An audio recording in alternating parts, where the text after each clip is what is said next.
This program features live coverage of an African safari and may include animal kills and carcasses. Viewer discretion is advised.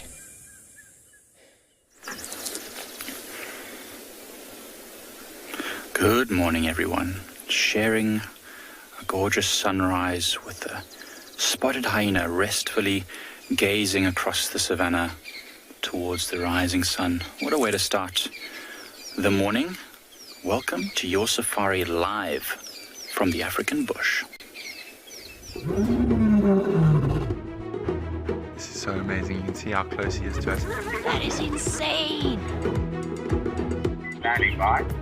Hello and welcome to the Masai Mara. As you can see, I am sitting with the Sausage Tree Pride. This is Safari Live.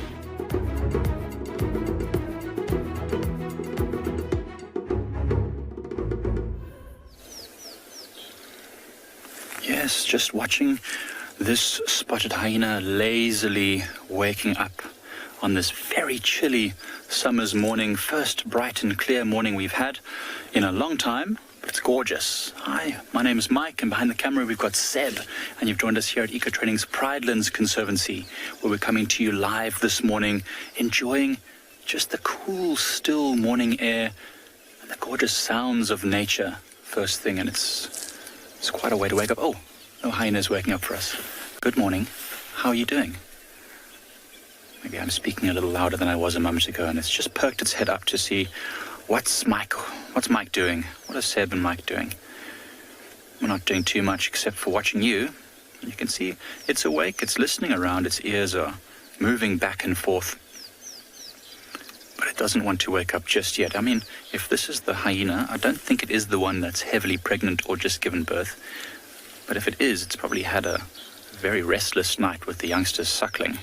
Even if it isn't, if it's been around the den, it might have been being disturbed by those young hyenas if they are already born. And I mean, there's those two other youngsters that are, just a few months old that are already causing all sorts of havoc, especially around our camp. I'm sure when they're not at the camp, they're pestering mum at home. See, it's sort of waking up. I mean, this hyena might either have been at the den the whole night, or it's been foraging the whole night and it's just gotten back after a night out, and it's also just resting.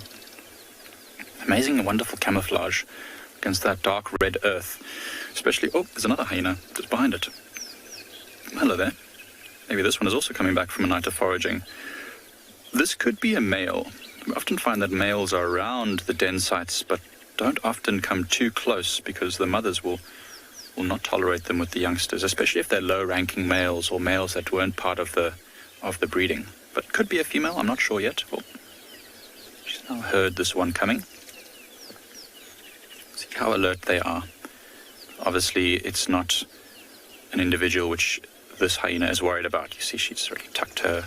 I keep saying she. I actually don't know if it's a female. I'm assuming it is. Looks like quite a big hyena, but let's see what kind of interaction happens. Sometimes when hyenas have been apart for a while, they'll, go nose to tail to each other and sniff to gather some information, cock the leg, just like a dog urinating, and sniff each other's genitals, and then gather a lot of information about each other.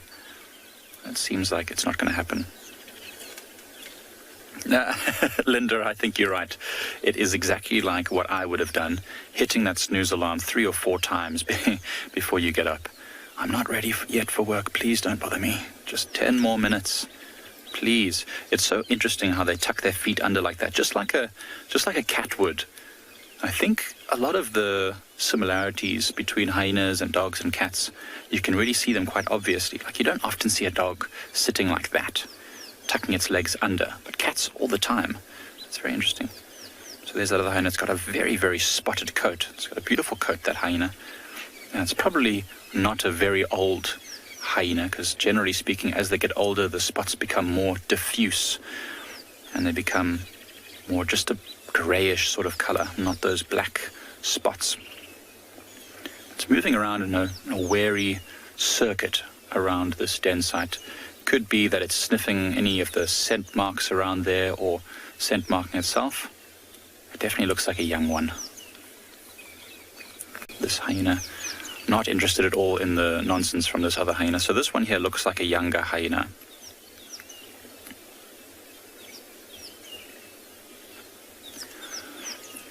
Hi, Simone. I think that there have been 12 individuals seen at a single den site. I think Taylor saw that with Gert, a couple of months ago. 12 individuals at a den site. I've seen 6 or 7 adults harassing a lion before, so it's a decent-sized clan. Let's say if there were 12 individuals, I don't know if that included all the youngsters, but they would have included some of them.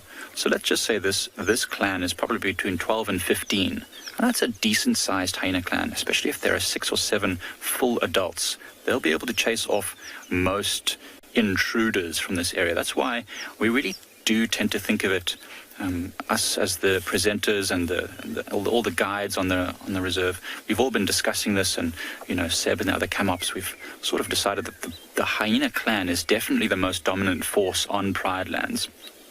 Except when that group of lions comes in, which is, I think, 6 adult females. When they come through, of course, they could cause some real distress for the hyenas, but they don't have the core of their territory here. They sort of come in for a few days, and they end up moving out of our boundaries. So this hyena clan has their core territory right here on Pride Land. So they are the dominant predator force here. So definitely interesting to watch. And now that there's a nice den that's out in the open, that seems to be in a good signal area and frequently attended by many individuals, it's a really good opportunity for us to start gathering information, taking photos, and building up some identity kits for this clan, which will be great with your help.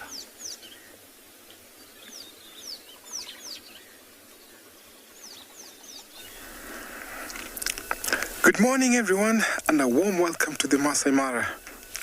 We have beautiful sunrise, and we have guests that are enjoying a balloon ride out there. My name is Tim, and behind camera we have Big James. Look at how beautiful this is today. We have about 17 degrees Celsius. It's not that hot. About 62 degrees Fahrenheit. We have lots of wildebeest around. And so at this time of the year, guests who come or visit the Masai Mara get to enjoy a very scenic view as they're flying over the Masai Mara on a balloon. Now, we have lots of wildebeest. They gathered here for the night, and it seems like they're walking to begin the day. You can see the bright sun reflecting onto their white beards, very, very colorful. Some of them are still resting, while then the others have decided to walk toward the swamp, while the second herd farther away is still not decided whether to go on or maybe to rest there. But as some are walking to the north, some are actually walking to the south. Sometimes it happens like this. We don't have designated leaders who can really lead or tell where to go. Over in the background, we can see some hyenas, but they're very far for the screen right now. You can see lots of cattle egrets flying over. It's that time of the day when they'll associate themselves with these big herds and get an advantage of the insects disturbed while these herbivores are grazing. Then they get to eat those. There's a close association between the herbivores and the cattle egrets. You can see some vultures also landing on a carcass.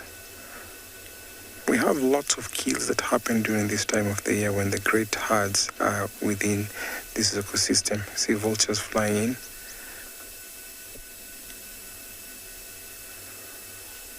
So they carry on grazing, walk a long distance for water, and then keep on walking from places to places for good grazing grounds where there's good pasture.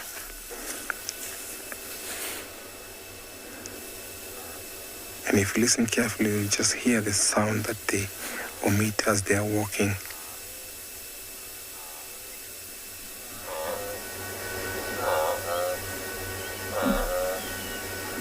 Truly sounds of the wild.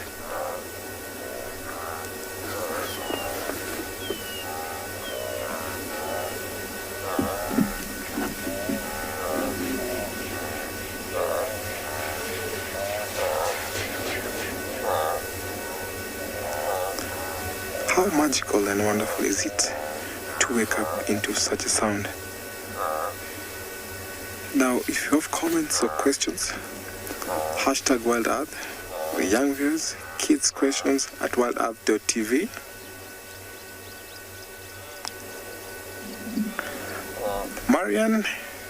Marianne, indeed, beautiful, beautiful, beautiful.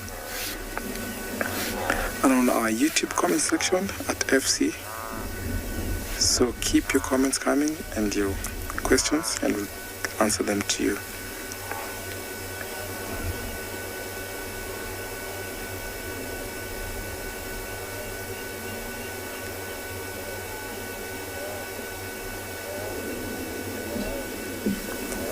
As we enjoy this beautiful scenery as the wildebeest gather, walking and grazing, we'll take you over to another safari vehicle.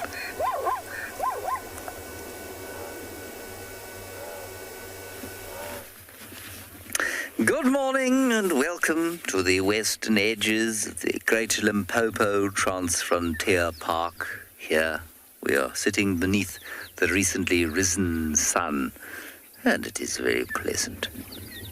There is an odd wind blowing from the northeast, which is a strange direction for the wind to be blowing from, but there it is.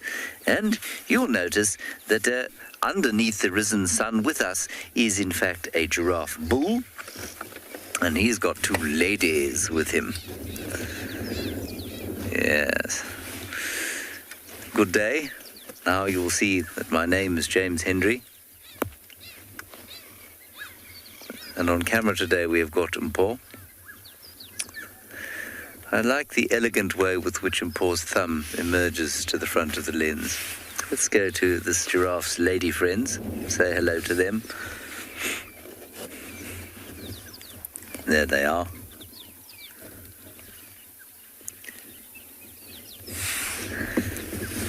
So what we've discussed over the last little while is the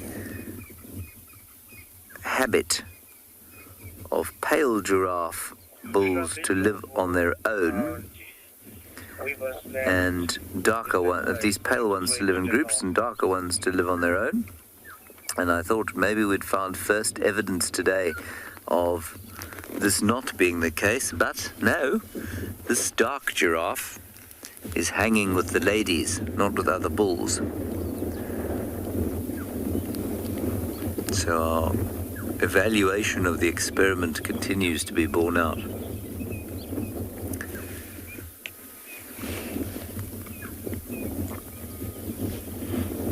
He's currently eating the evil-smelling plant, Gymnosporia senegalensis, or the red spike thorn.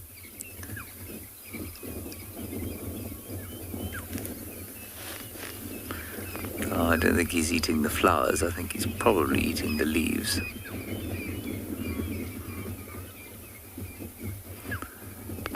They are fairly bitter if you don't have a taste for them. We watched a lovely sunrise today. First sunrise we've had in about a week, I guess. Plus, minus, probably a bit more. Great big ball of crimson coming over the horizon. In fact, I think it's the first sunrise I've had here because, of course, we changed the times around about this time last week, and the sun had already come up by the time we started drive at 6 o'clock, just over a week ago.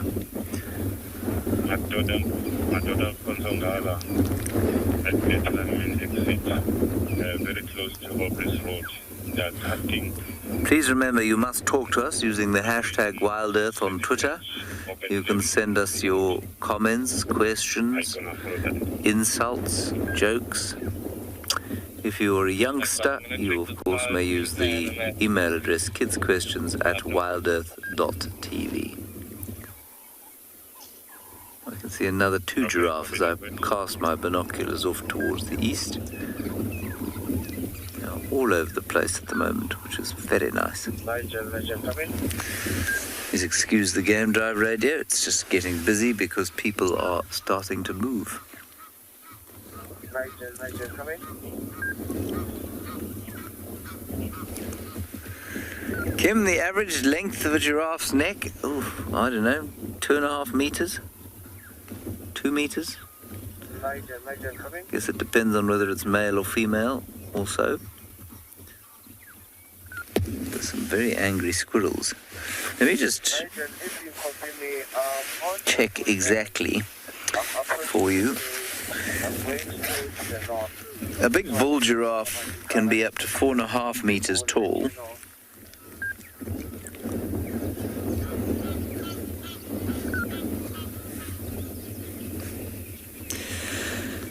And I guess it's neck length. I mean, I'm not sure if they'll let me know. So the tallest giraffe ever recorded was 5.8 meters tall. So that's 6 meters. Female 4.5 is average. Male about 5. Shoulder height? No, it doesn't tell me the length of the neck.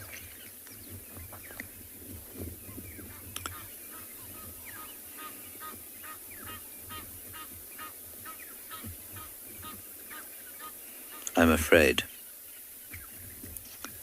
Roughly half. Just less than half. The height of the giraffe is the neck. Good. Well, that was fascinating. Now we'll go down towards the waterhole and see what those squirrels are shouting at.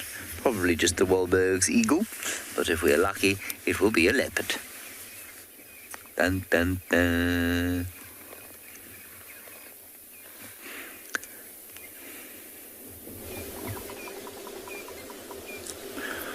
So hoping for a leopard is always fun, but we've got a spotted animal right here, and this hyena, as you can see, has turned its head now a bit over its left shoulder, and that's because the warthog has finally woken up. The big male warthog is at the top of this mound here. You can't see him. He's right there on the bottom left of the screen behind the bushes. And he's actually at the hole where the female warthog went in, where Listen Linda went. So we are wondering if he's just knocking quietly, saying, it's time to wake up, let's go. It's very... So I'm anthropomorphizing here, but it's almost like he wants to escort her away from here safely, because remember last night when she arrived, she was a little hesitant and she slowly inched closer and eventually ran into her little den. So it's almost as though this big, strong warthog is saying, it's okay, it's safe, you can come out now, let's go. Remember, they are diurnals for the most part. Oh, what happened? You got a fright. Jumped forward there over the den. I wonder what gave it a bit of a fright. Oh, it's a big warthog. That warthog is as big as a hyena, I would say. It's so strong. Look at its legs. So the other hyena is now watching it. It's just saying, good morning. I see you. I'm not threatening you. I'm just sitting here. I wonder if a warthog would cause any problems with the young hyenas. So the other hyena is up now. She's walking towards where the warthog was. Yes, we're still sitting here. Good morning. So we're still a bit of a distance. I'd say we're about 30 meters away from the den, because these hyenas are not fully used to having vehicles at dens yet. So we're slowly inching forward. Every day we get a bit closer to try and, sort of habituate them to a den site. I mean, they're pretty fine with the cars. And the two youngsters, I mean, as you saw the other day, they'll walk right up to the vehicle and sniff the tires and all sorts. Interesting, she's got her tail between her legs. I wonder, is that a submissive sign? She's looking at us, but I wonder if she's submissive to the warthog, maybe, because it's very big. She could be injured. She's moving off towards where the other younger hyena went, or the male. Actually, she's following the warthog. Now that I'm looking, I mean, we can't see her now. She's just behind these bushes. I don't want to reposition and make noise in case we cause a disturbance, but it's quite interesting. She's just following the warthog. It's a strange thing. It's almost like she wants to make sure the warthog does go away, and then she can go and rest again. And you saw that female has a very, very big belly. So I kind of wonder if she's maybe just given birth, or she's very pregnant right now. I don't think that there's food in that belly, because she would have had it would have been obviously feeding every night, and a significant meal for it to be that full all the time. So you can just see now movement behind the bushes. I don't know if that won't show up on the camera. It's just far too far, and it's really behind all the sticks and things. But she's really moving off back there, to the left a bit more. So yeah, there she goes. She's just walking there. She's behind the thickest of the sticks now. Very interesting though. So we're going to stick around maybe for a little bit longer just to see if she comes back after seeing that warthog off, and if maybe the female warthog comes out of the den site, just to see what kind of reactions we get. So there she is over there. Yeah, that's definitely a hyena. Just moving towards the back of the den.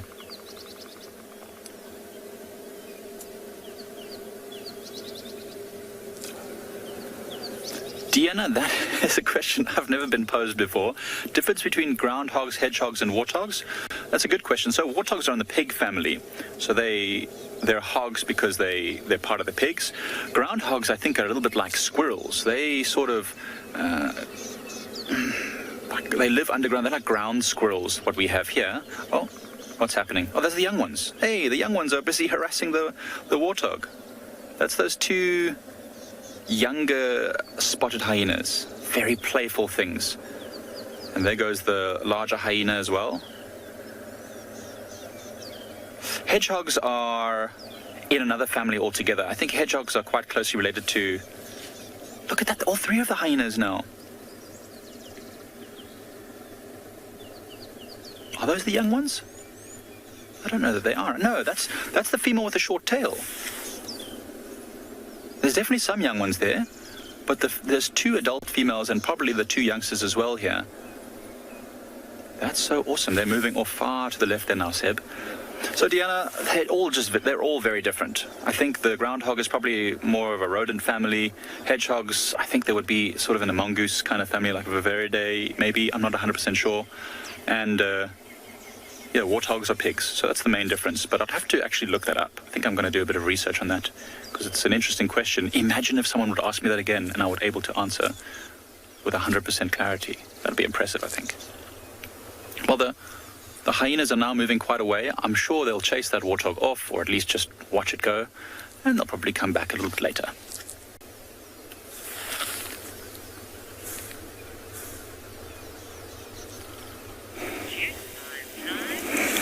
Jumbo, everyone. A very good morning and welcome to the side of the Mara. We are here in the plains of the Masai Mara, and we have Maskio, the female lioness that tried to hunt yesterday evening. She's still very desperate. It looks like she didn't get anything. We have decided to call her Maskio because her one ear is, down than the other one, and looks like she came back and really begged for one of her sisters to come with her, because maybe it's been very difficult for her alone to get something. A very good morning, everyone. My name is Isaac, and on camera I have Bungay. We are here at the plains, ready to entertain you with what we can find, and we are very, very, very fortunate to come across these lionesses in this beautiful setting, with perfect light, good temperatures, just amazing scenery, and they're out in the plains of Kichwa-Tembo and very desperately looking for something. There is a zebra, there is topi dotted out in these plains. The cover is fantastic for them to be able to stalk, very close to wherever they're going to decide to.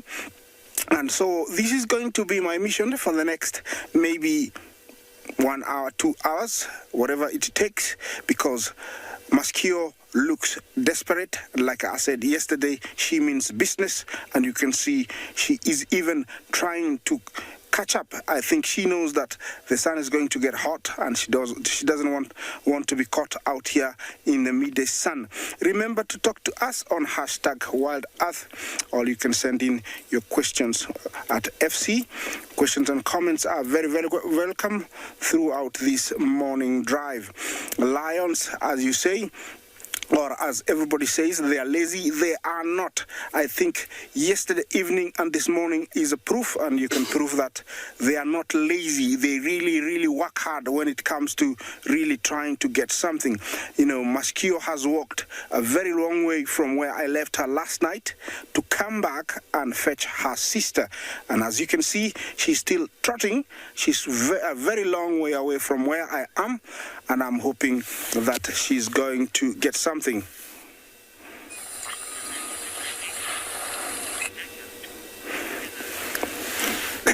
Is it Camel Park?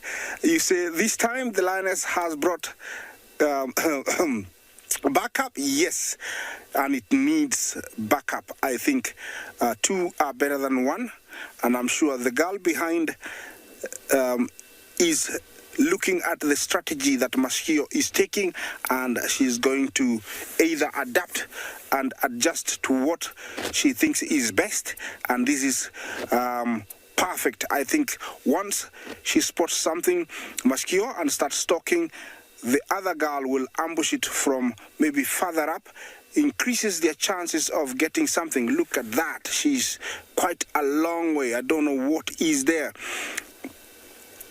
I don't know what she sees, but she's a very long way now. And heading out there, running, trying to beat time. And, you know, you don't want to be in front of her right now because she means business. Although they seem to be very lazy, lions and lionesses are very, very active. 18 to 20 hours of sleep.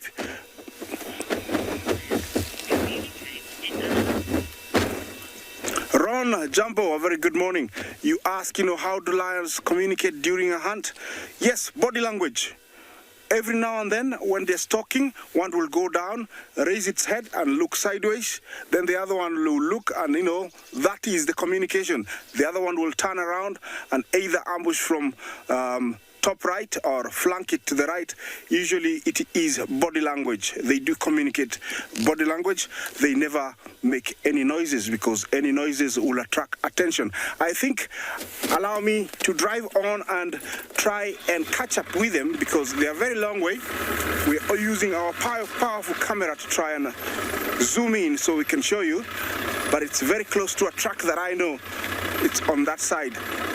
But continue talking to us. It's a really a nice setting. I'm hoping that, you know, she can get something, and while I try and get close to her, another safari vehicle awaits you with something else.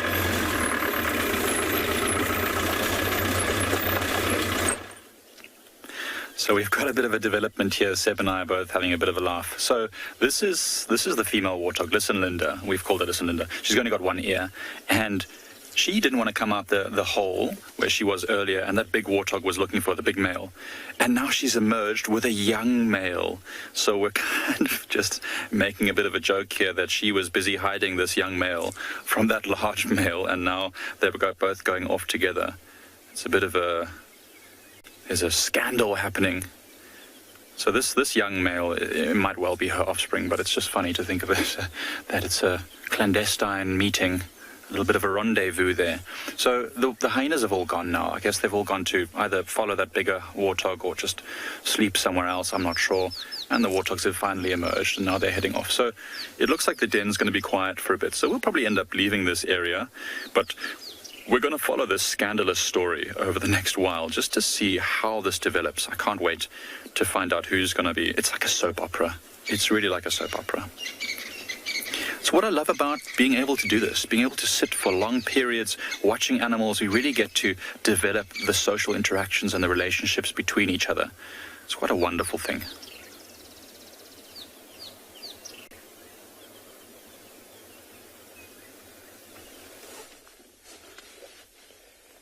Good morning and welcome to Tswalu.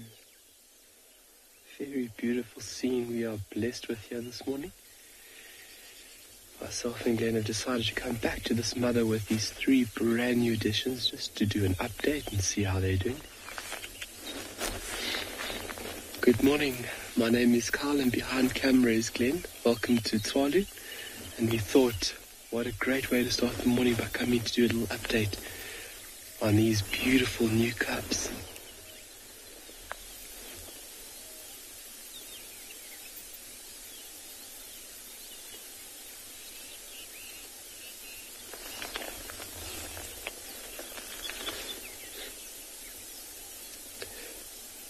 It looks like she's hungry. You can see the tummy's not very big.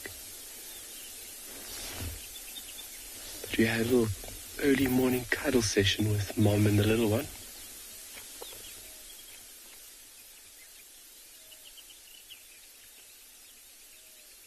So all three cubs still here and still looking great.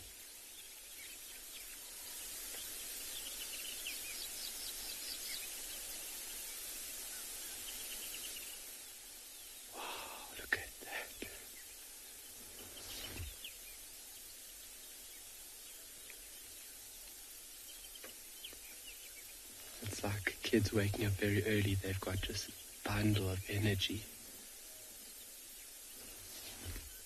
Good morning.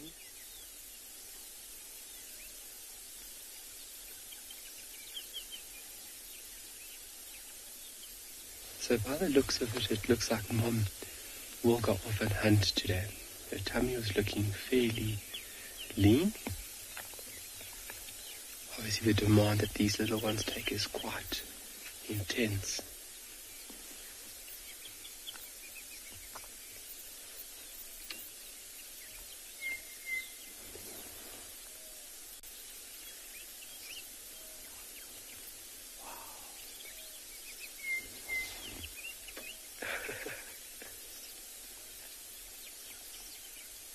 So obviously an added advantage having multiple siblings is that they can keep each other entertained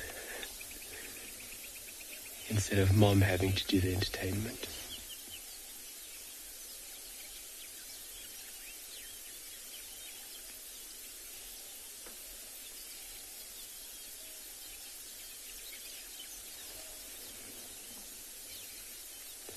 I really hope you folks can hear all the birds calling around us. Just a cascade of different noises.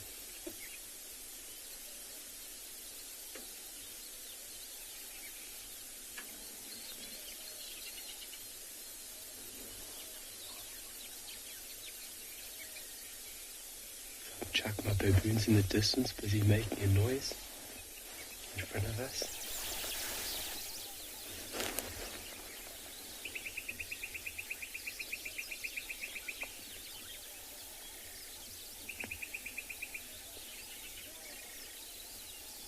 So our plan of action for this morning was to come and do an update on these little guys, just to see how they're doing.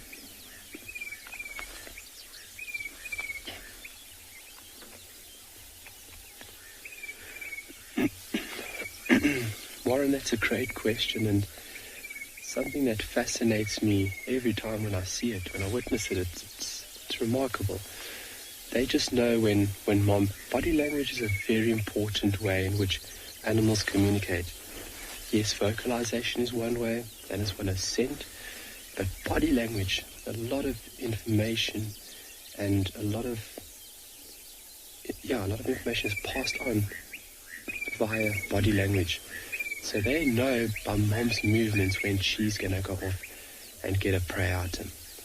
And then they know that when she walks away, they need to stay static at this den site. It's remarkable how these little ones do just know. Same as cheetah cubs. When Mom goes off and hunts, she does a little grooming, she gets up and she walks. They instinctively know that it's time for us to remain static.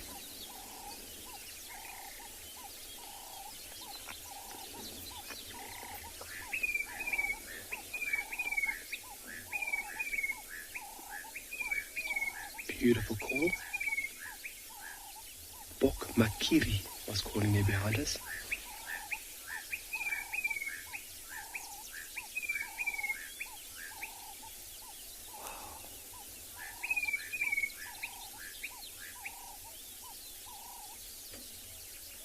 Alright, we're going to send you to an amazing location. We'll see you soon.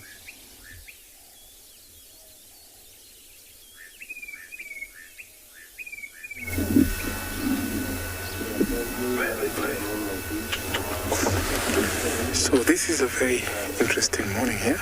We have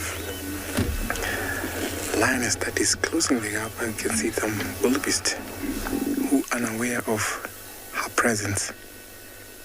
So this lioness is from the Ololo pride, and I'm sure she has to wait for a good time so that she can actually isolate one and get up to it.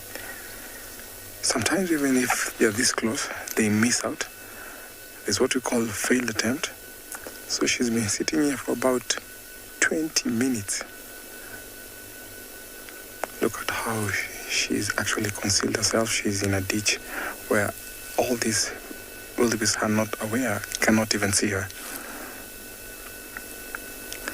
She's thinking of how to get closer. Some of the wildebeest are actually walking slowly towards this lioness.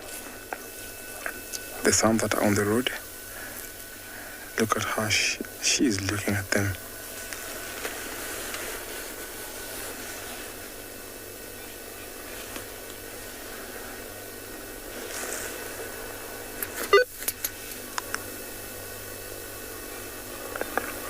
Her eyes focused.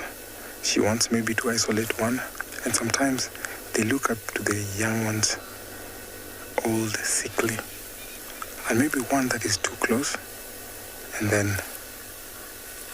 run after.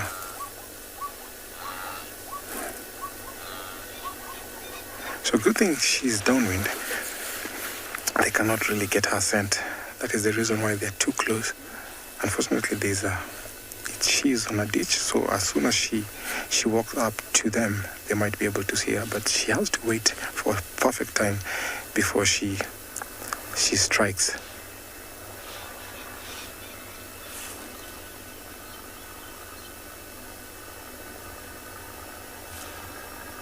I'm sure she just picked one that is on the road because she's tearing on the road. She can't see the ones just right on top above her. And some of them are just grazing, some of them are just standing on the road, unaware of this lioness that is close. It's within about 25 meters, even though that is the striking distance for lions. So she needs at least to move or close the gap a little bit more.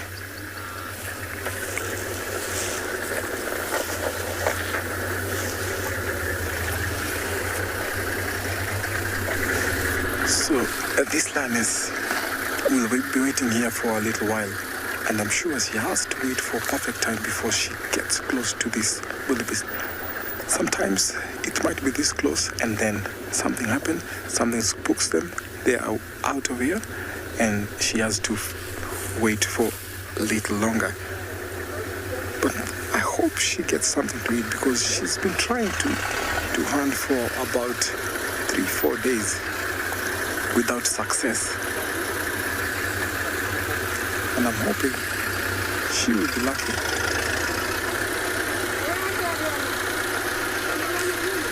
We have other people who come to enjoy this sighting at this time of the year because of the great migration. That's why you can see a vehicle just carrying on.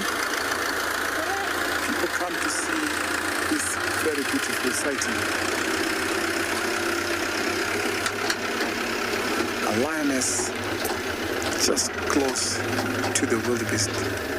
Not quite sure if she might be lucky or not, but let's hope she might be lucky. And sometimes this experience gets to be exciting when you see how lionesses or lions talk, how they get closer, or sometimes they fail. Out of 5 attempts, one can be successful. Want to see either she might be successful or not, but sometimes it is also interesting to see how the stalking game happens.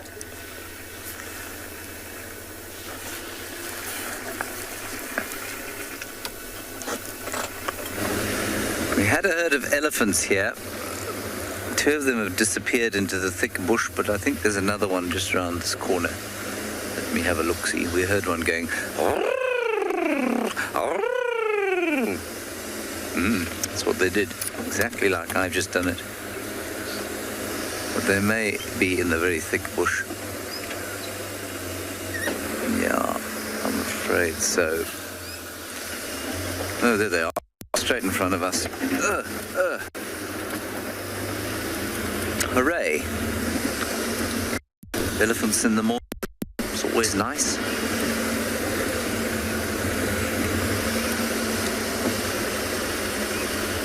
A baby. I'll just stop over here. There we are.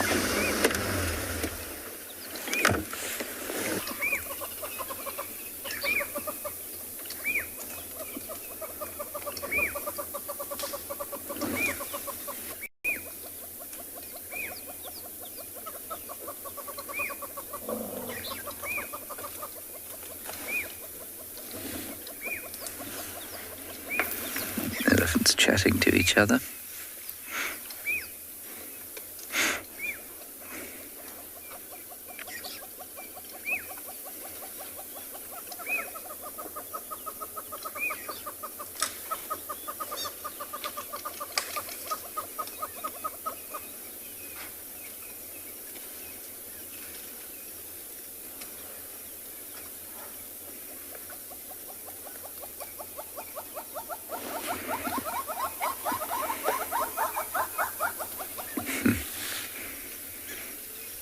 Delightful morning. Not sure how warm it's going to be today. I think probably quite hot, although the breeze is quite chilly. And there are hyenas calling far to the northeast. We'll go and investigate that a little bit later.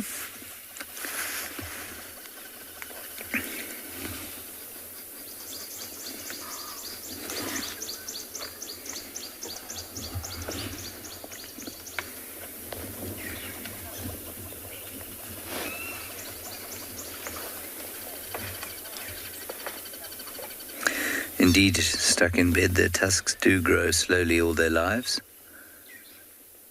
So you can expect an elephant's tusks to be larger aged 40 than at age 20, but they don't grow, there's a genetic potential to each of them that they don't exceed. So not all old elephants will have long tusks.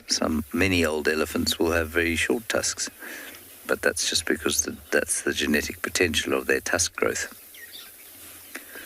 Remember that most of the big tuskers were shot out, and it's a great lesson for all of us. The genetic legacy of big tusks was shot out of this area in the late 19th century, throughout the 19th century, by Western hunters who came in to sell ivory.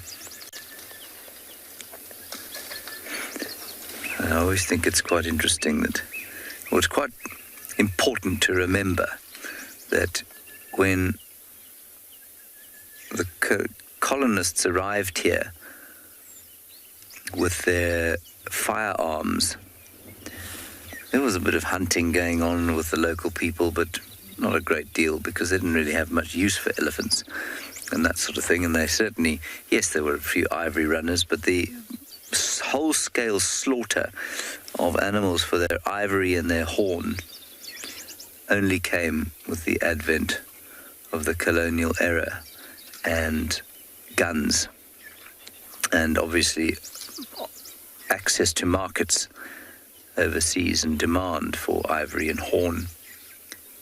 And it was that saw the decimation of wildlife populations in this area, to the extent that there were only 5 or 10 elephants left when the Sabi Game Reserve was proclaimed in 1898. And one of the great ironies and the great conflicts of conservation in this part of the world is that the people who were excluded from making a relatively sustainable living out of the game reserve areas, the local people, were excluded on account of the fact that had become the authorities had basically slaughtered everything in their path. And that continues to be a source of conflict to this day throughout conservation areas, not only in Africa, but indeed throughout the world.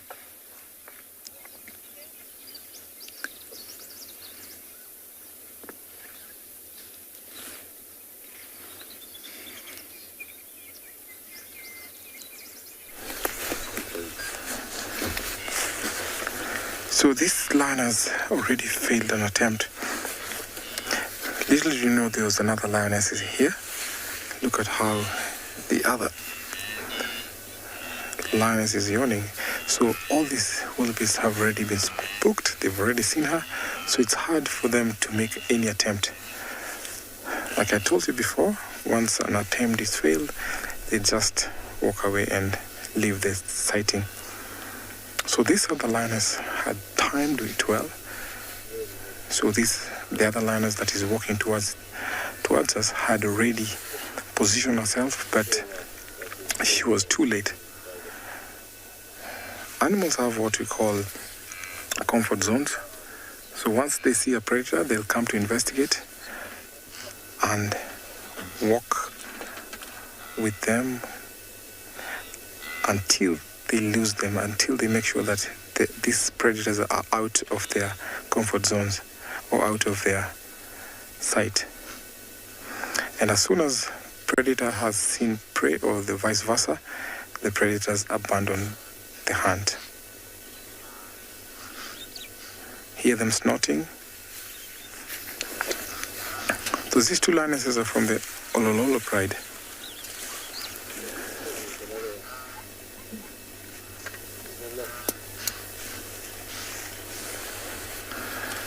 Look at that facial grooming.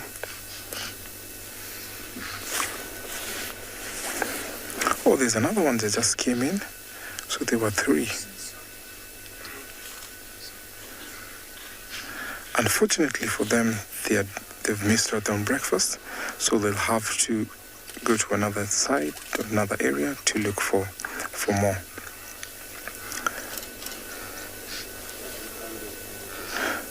Sometimes you see them positioning themselves so well and you think that it's going to happen, but just a slight mistake or misjudgment of how close to get to the prey, then they end up failing.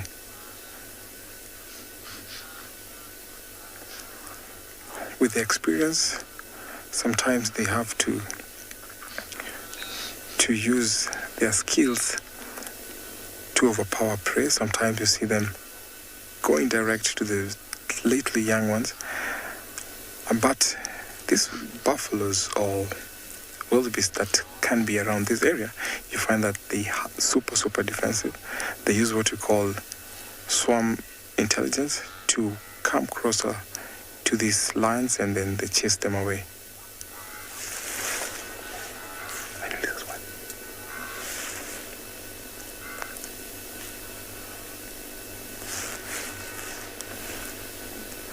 So she's hiding right now, and I'm sure I'll take you over to another safari vehicle. Failed hunt to another hunt in progress. These girls are out in the sea of grass, and they were trying to approach a small dazzle of zebra, only 3, and Maskio was very close, and then one of the zebras just stood up and she just ducked down, and she has been down since around 5 minutes, hoping that the zebras will forget and continue grazing. The zebras are somewhere here. I don't know if they've moved on. Let's have a look. It's quite a long way there they are. It's only 3 zebras, and looks like they're very alerted now, and there's nothing else they can do. I think they want to move on. These were the 3 zebras Maskio and her sister were trying to approach. So I think it's another failed attempt, and I think they will have to start all over again. The good thing is none of the zebra has really seen them. I think they just thought they saw them, because usually when they see them, they focus and then they start snouting, alarming and telling everybody that there is danger around. Usually it is a very loud snout, and it travels quite a distance, up to around 500 meters. So everybody who's around learns that there is danger. But these three zebra just thought they have seen something, and the best thing to do is to get out of this area. Let's see if those girls are up and starting all over again. They're somewhere there. We have to zoom in. It's quite a long way, and we are trying to keep this distance to allow them to do their in a natural way. I don't know if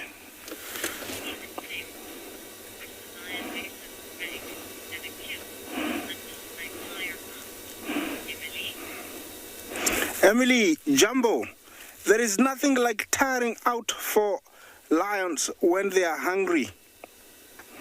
Survival is very essential, and having a meal is in their mind, and so no matter how many attempts they try, they will continue trying.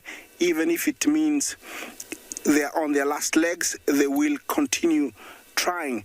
I have seen a footage of a buffalo that was a lion that was almost starving to death, and it went for a buffalo, and the buffalo really dismantled that lion because it was too weak. But the urge to survive for this lion was too great than the danger faced by a buffalo, and it went for it, and the buffalo really dismantled this lion.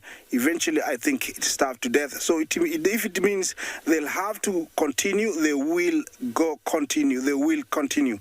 I have followed these lionesses and Maskio, especially in the last 5 days, and she's been trying. She's been desperate. Yesterday we saw she tried 2 times. This morning, that is the first attempt. Looks like she's brought back up this morning, and I'm hoping that by the end of show she will be able to make it. Sometimes when big things become too difficult to catch, they will go for smaller antelopes and even warthogs. That is her sister, who fed a little bit. We saw that yesterday. Looks like the 2 sisters who were really, really bloated from eating too much flesh are not here, but this is a sister who was slightly lighter, and she's following the tracks of Maskio to try and locate her so that they can continue finding something. I'm sure sooner or later she will reveal where Maskio is, and I'm hoping it's within that area there. It's there, that's where we lost her. Yeah, there she is. There she is. She's coming back, and that's why the sister relaxed. Usually after a failed hunt like this, they will rub heads. It's like to say, don't you worry, my sister, the day is not over. There's still more we can go for, and life starts all over again. That's what they're going to do. We might not see that, but usually they plonk on each other, they rub heads, and then they wake up and start going all over again. Look what is happening here. Looks like I don't think they discussed a very good discussion here, because one is heading in the wrong direction. Okay, I'm staying here. I'm hoping that they're going to spot something that they can start stalking soon. And while I stay here, another safari vehicle awaits to entertain you.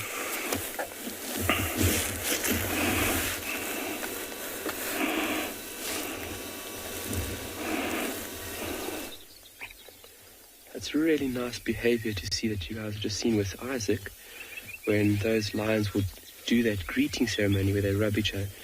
These cubs are super active right now. I think they're starting to learn that they can move about, and their eyesight is obviously getting a bit better.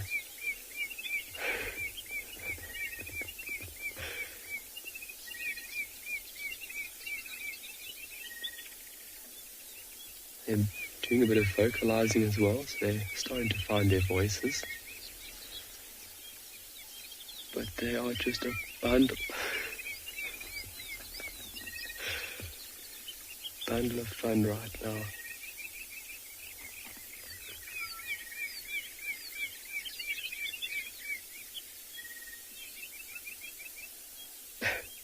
they have not stopped since you folks were last with us.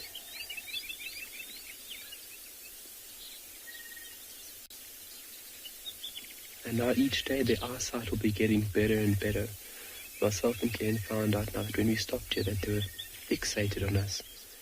So when lion cubs are born, obviously they're born blind, and their eyes will start opening anywhere between 3 and 15 days. And now with the days going on, their eyesight is getting better and better, and you can see that their skills and their curiosity is definitely getting the better of them.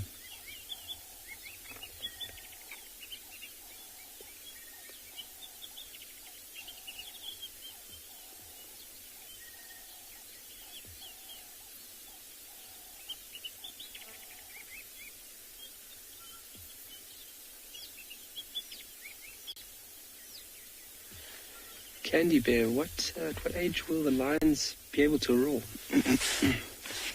Candy Bear, so roaring is a very important vocalization and something that the whole pride can sometimes be involved in.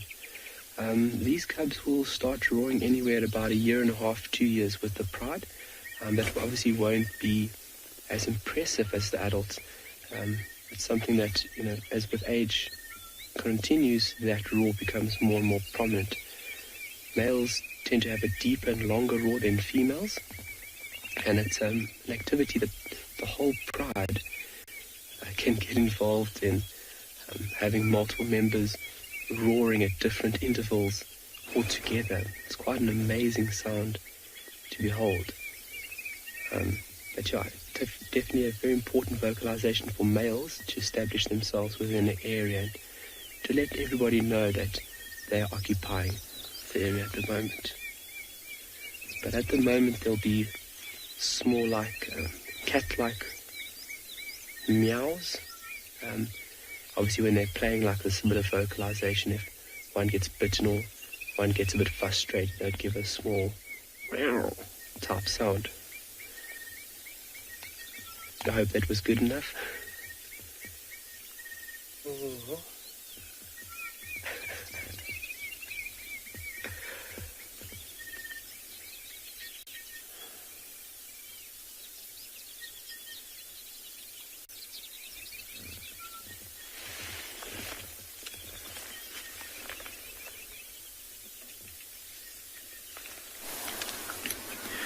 So from an animal which is overload of cuteness to something that most people consider not cute at all, in fact some of the ugliest animals, it's a vulture.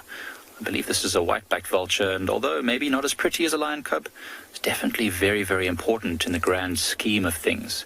Now, the reason we've stopped for this vulture is because there were 2 or 3 others in the area close by, but they seem to have flown off now. I suspect that maybe they were just roosting for the night in this big dead tree here. Nice and open, easy for them to land and take off. But I also wondered if maybe, this is an area I haven't driven in a little while, I wondered if maybe the vultures had seen something interesting in the area. So we just stopped to listen, but it's been rather quiet so far. And as we drive on, we'll keep an eye out to any more indications that there could be a carcass around.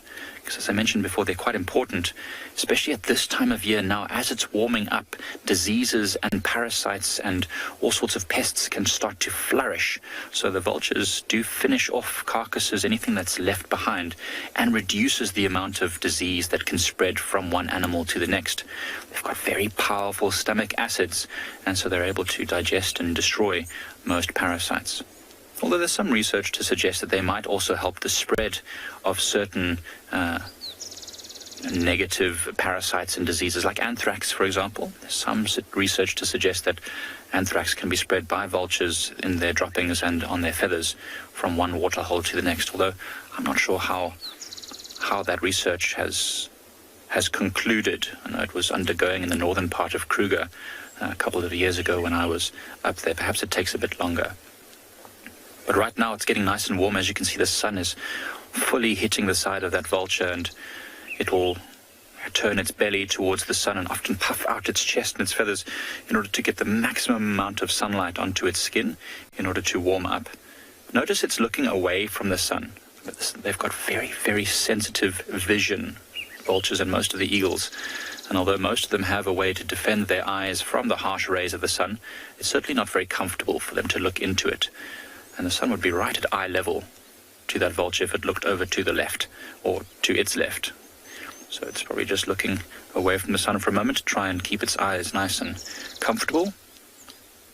But yes, I wonder, as it warms up and the sun starts to illuminate the ground, it will start to look for thermals to fly higher.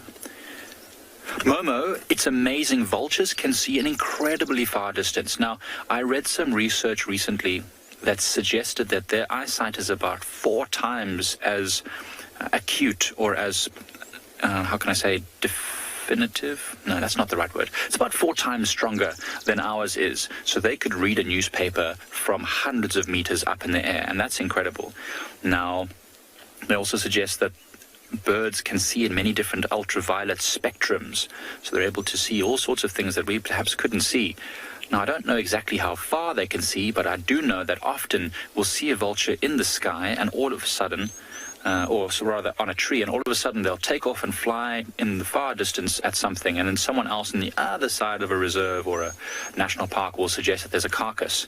So they could almost certainly see other vultures that were nothing but specks of dust to our eyes, and they could already see quite clearly that there's something going on there and start flying over towards it. So it's really, really impressive.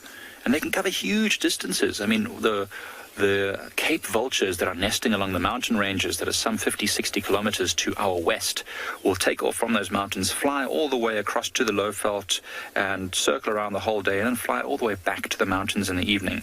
So they're flying hundreds of kilometers every day in the search for food. And they also say that maybe vultures can see, although I don't know how, in some sort of thermal detection, because they seem to know exactly where to find those thermal air currents. Now, I don't know if it's just that they're flying along and all of a sudden they feel the hot air rising and they circle and others are attracted to that, or whether it is that they're actually physically seeing a place where there might be some hot air. I don't know. It's very interesting. But Momo, definitely 4 times as accurate and as acute their vision is than ours. So that's pretty amazing. So this vulture is now looking down at a vehicle that's going past us. Hi there. Good morning. How are you? It's always so nice when people are polite and they wave. Hi. So this vulture will stay sitting here getting warm from the sun and perhaps soon take off in the search for food. That is, if there isn't food here right now.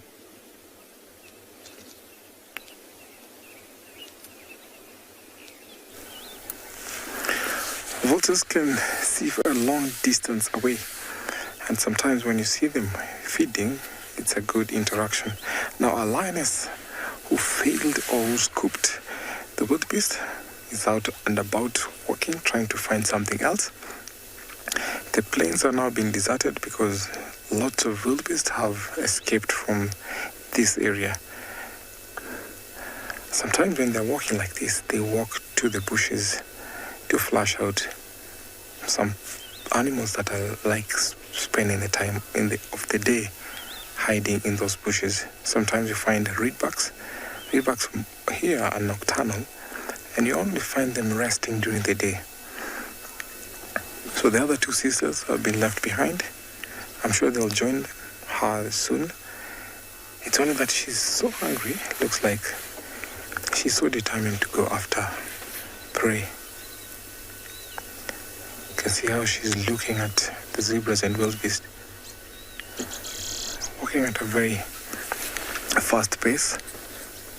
Maybe she wants to get closer to the prey. Who knows how many times they failed out to hunt? Maybe they have to. Join the Wild Earth YouTube Superfan community and unlock a world of additional perks. Get exclusive early access or discounts to Wild Earth travel deals. Wear the best bush attire with merchandising discounts. Enjoy an interactive live monthly private safari. Don't miss out on the ultimate fan experience. Join the YouTube Superfan community today. Discover the untouched wilderness of Botswana at Mashatu Game Reserve, now offering free flights from Johannesburg. Book 3 nights and enjoy an extra night for free. Experience a starlit night at the exclusive Lala Limpopo Sleepout Hide next to the Mashatu Waterhole, previously known as Pete's Pond. Contact Wild Earth Travel today for a unique itinerary which includes Mashatu, the land of giants. Wild Earth Travel, where every journey is an epic adventure.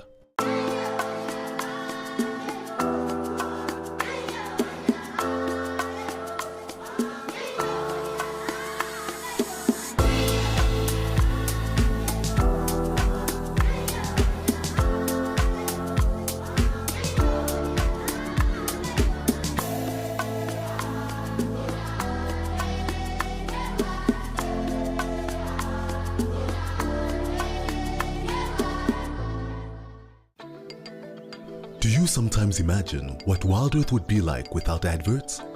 A chance to properly immerse yourself in nature without any interruptions.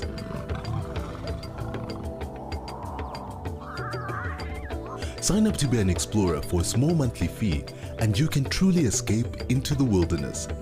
Ad-free viewing is now available on our app as well as on our website. Wild Earth, it's in your nature. Fancy playing Safari Snaps? Or showing off your photo skills in fun competitions? How about sneak peeks of our brand new camera spots and live chats with fellow Africam fans? Well, Africam All Access has got your back. Just head to Africam's YouTube channel, hit the join button and select Africam All Access. You'll unlock Africam premium website perks and all the VIP benefits of our YouTube memberships.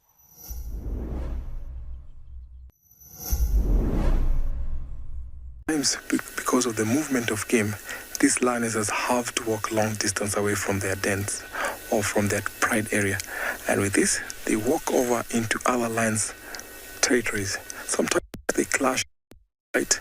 Or sometimes lions will be friendly, especially big ones walking over to this territory because some of these males have controlled be out to the can see water there waiting patiently. So they watch over the land of other predators in their sight and by locating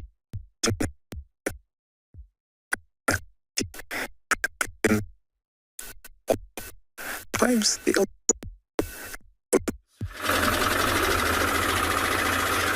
So we've just left that vulture. Sorry about that in the Mara. They must be having a few technical difficulties. It is the bush after all, so these things happen. We're just moving a branch off the road there and still investigating this area where the vultures are sort of sitting. There's a bit of a rocky outcrop just to our right here, and as you can see, there's a few vultures just sitting up in these dead trees. So we're kind of wondering if there's something here. So that's at least 4 vultures here in this area. There's 2 more up there. Now, 4 vultures could indicate something, but it could also just be the fact that there's lots of nice big dead trees around here that they're sitting on. So we haven't seen a track or a sign just yet, but we are on the lookout. We are on the hunt. It's actually a really cool,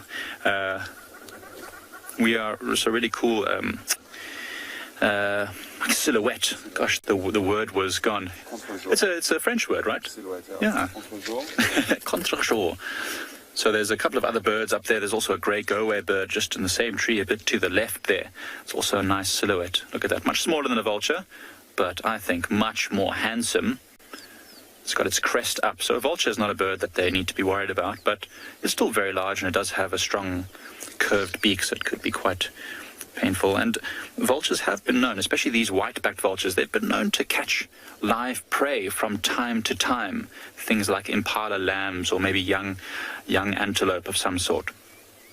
But it's not common, especially in an area like this where there are plenty of predators around. But anyway, we haven't heard or seen anything, so let's keep ourselves moving and see what else might be around this area. We had seen a group of elephants a little earlier, which is actually what we're trying to head to. It's always good to investigate when you see tracks and signs anywhere around. There's also plenty of old buffalo dung around here. Nothing too fresh. but you never know what you might see. Pixie Pan female and her 2 cubs still got both the cubs still alive. They were seen briefly yesterday. We didn't get to see them, unfortunately, but they were headed in the direction of these rocky outcrops just to our right. So perhaps they made their way towards them, hunting around there during the evening. And then in the early part of the morning now, it's still quite cool. They're probably sitting up on a rocky area or an open space, just looking down on the savannas, checking to see if there's anything that they can catch or feed on in the last minute. Apparently she was looking real hungry, the Pixie Pan female. So if she was looking real hungry, and we know she's a great mother and a great hunter, hopefully she's gotten lucky last night.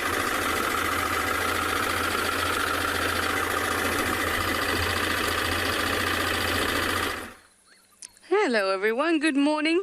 It's such a beautiful day. It's a little chilly, but the sun is just gorgeous. And we're here at Simbambili Dam. I've been driving around looking for hukumuri. It's me, Trishal, and I've got BK on camera this morning in the Sabi Sands. Like I said, I'm on Simbambili, although I'll go back to Juma if we are not fruitful. So, hukumuri apparently is not on Simbambili, but has moved towards EP, Elephant Plains. And I also wanted an update on Shidulu. We went through a point where, oh, hello, waterbuck. Bye-bye, waterbuck. Hello again. Look at the light. Look at the light. It's stunning. It's a beautiful, beautiful, beautiful morning.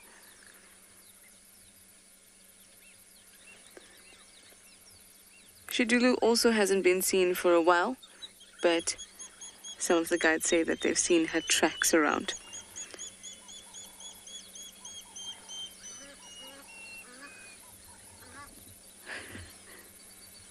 That is beautiful.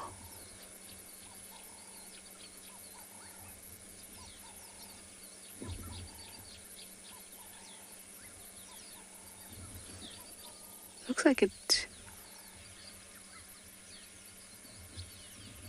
might have seen something it wasn't too happy about. You are a beautiful, stunning waterbuck. Yes, you are.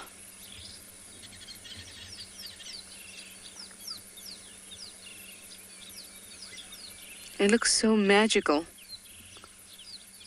with the light in the leaves.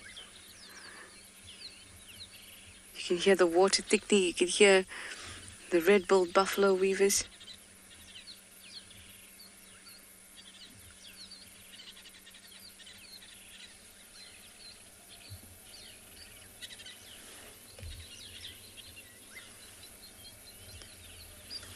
No doubt having a bit of a chat about the nest above them.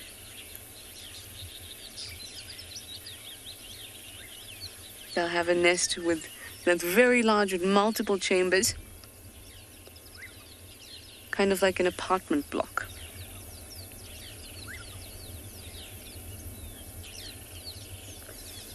Then males will have multiple females in those different apartments.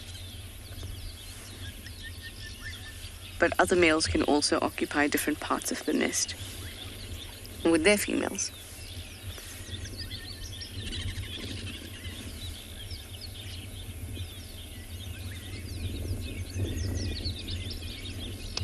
So beautiful. It's one of... We should probably prepare to move fairly quickly. Wild Earth presents Safari Spotlight, your front row seat to the wonders of the wild. Join our expert naturalists each week as they guide you on an unforgettable journey through the heart of nature. Looks like this female came out here. What a privilege to be here. Subscribe to the Wild Earth YouTube channel and never miss a moment of the adventure. Wild Earth, connecting with nature. Are you ready for the adventure of a lifetime? Discover the magic of Africa with Wild Earth Travel. From a big cat safari to a jungle trek with gorillas, picture yourself floating down the Zambezi River or witnessing the breathtaking wildebeest migration. At Wild Earth Travel, we turn your bucket list into reality. Don't just dream it, live it. Plan your incredible life-changing journey with Wild Earth Travel today.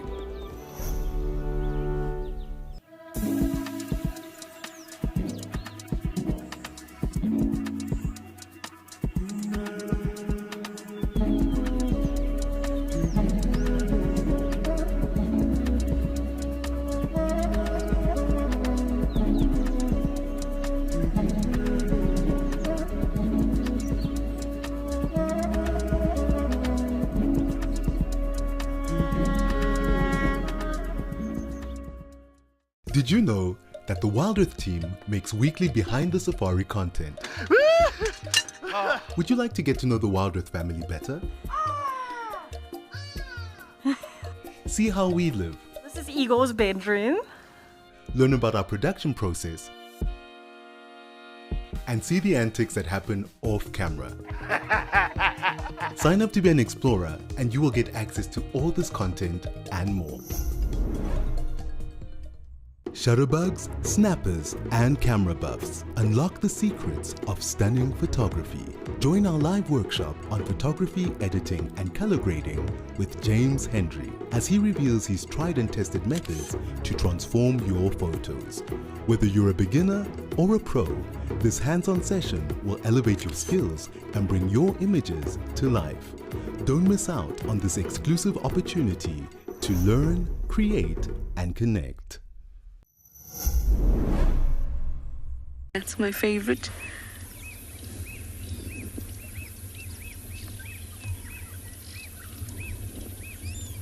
But I can't do that. I can't. They're all so beautiful.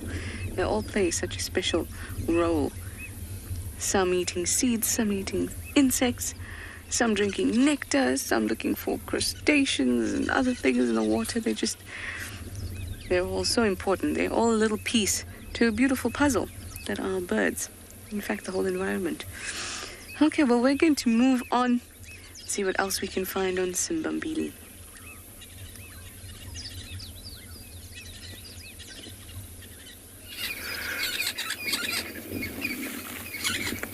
It's quite astounding.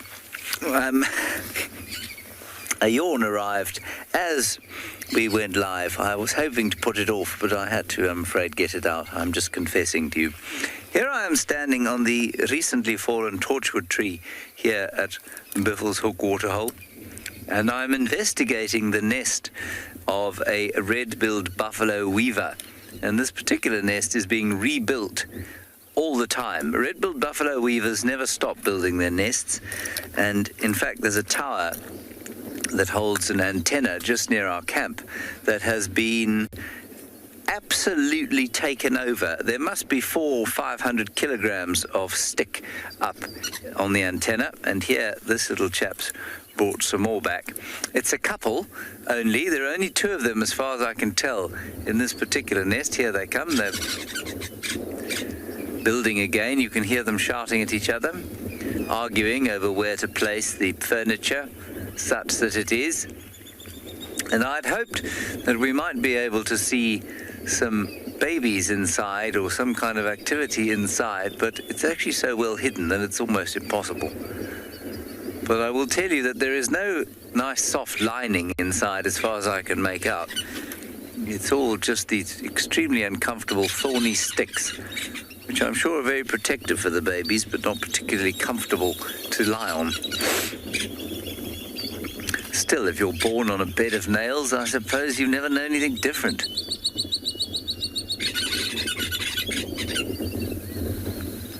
Great deal of sound around here. Right.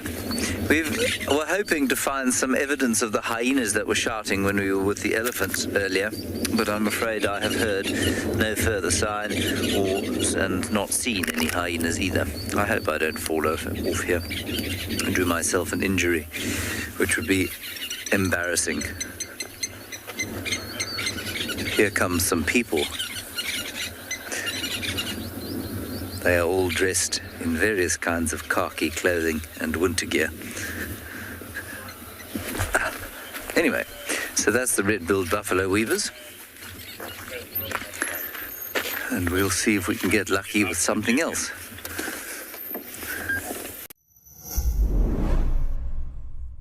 Get ready for an adventure of a lifetime. Wild Earth Travel is proud to launch a brand new grand tour. Backed by popular demand, join us for an unforgettable experience where you'll meet Wild Earth presenters from past and present, participate in an exclusive rhino conservation project, and even take a masterclass in wildlife filming.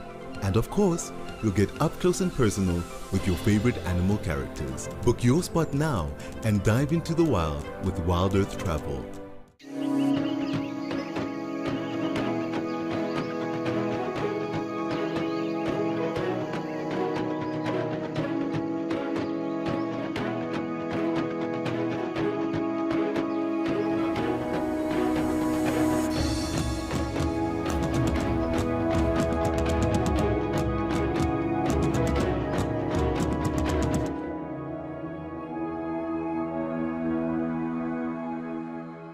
Stay up to date with the latest happenings at Wild Earth.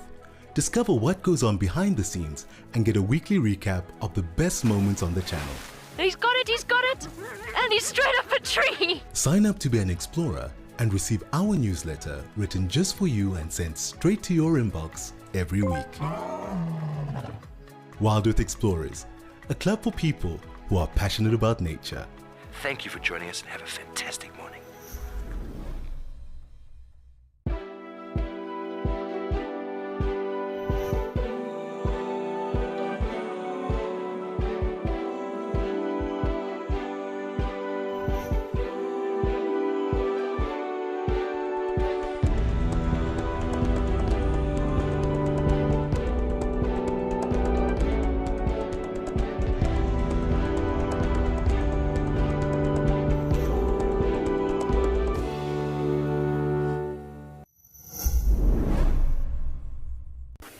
Although it seems to have been satisfied with that movement that it just did there. Maybe it's exposed some of the roots and it's busy plucking them up. Or as I said, it could just be some grass shoots that it's trying to get at. What's nice is the color of the elephants right now. Because the rain has just fallen and there's a lot of wet and red earth everywhere, you see this elephant is turning a red color. And I wonder if this is also, there you can see the spine of the elephant and the hips rather exposed, so I do think that he's looking quite skinny. Not in a terrible condition, but definitely hungry, ready for the summer when things are going to get easier for him. You can see those ears also gently flapping. It's getting warmer now. That cold front past us, we're starting to get warm again, temperatures rising, so you'll see the elephants flapping their ears a lot more and hopefully also going for swimming a lot more now that it's getting hotter.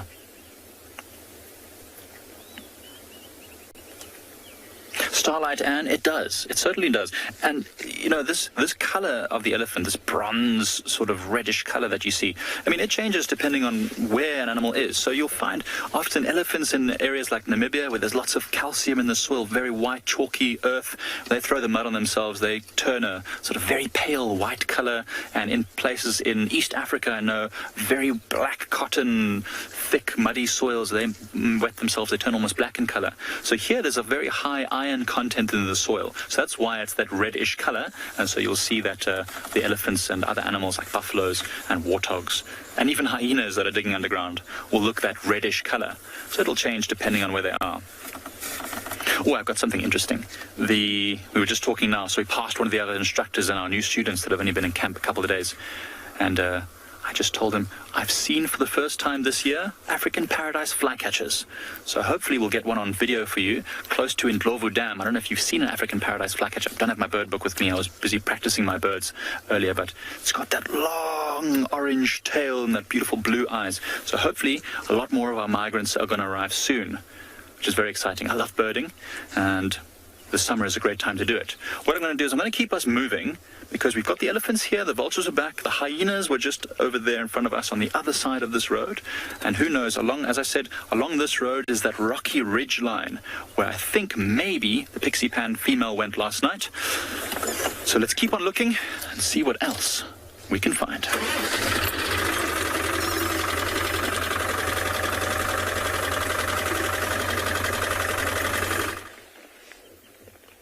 Alright, welcome back.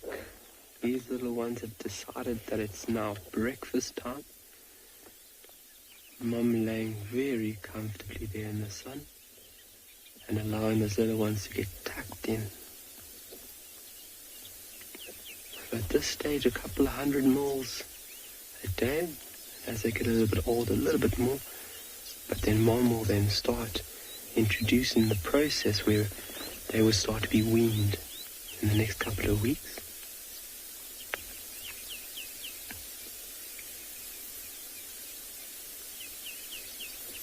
There's been a lot of activity from these little ones today.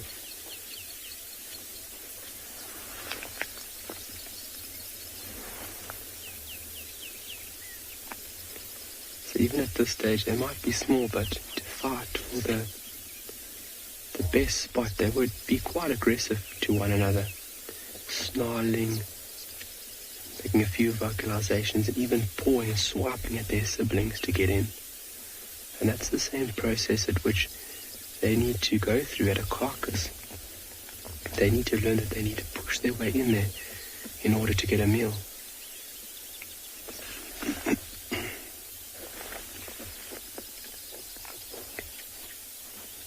Starting to warm up quite nicely now. That coolness about the morning is starting to dissipate, and the sun rays are really starting to warm up the landscape. As you can see, Mom is in the most relaxed position she could possibly be right now.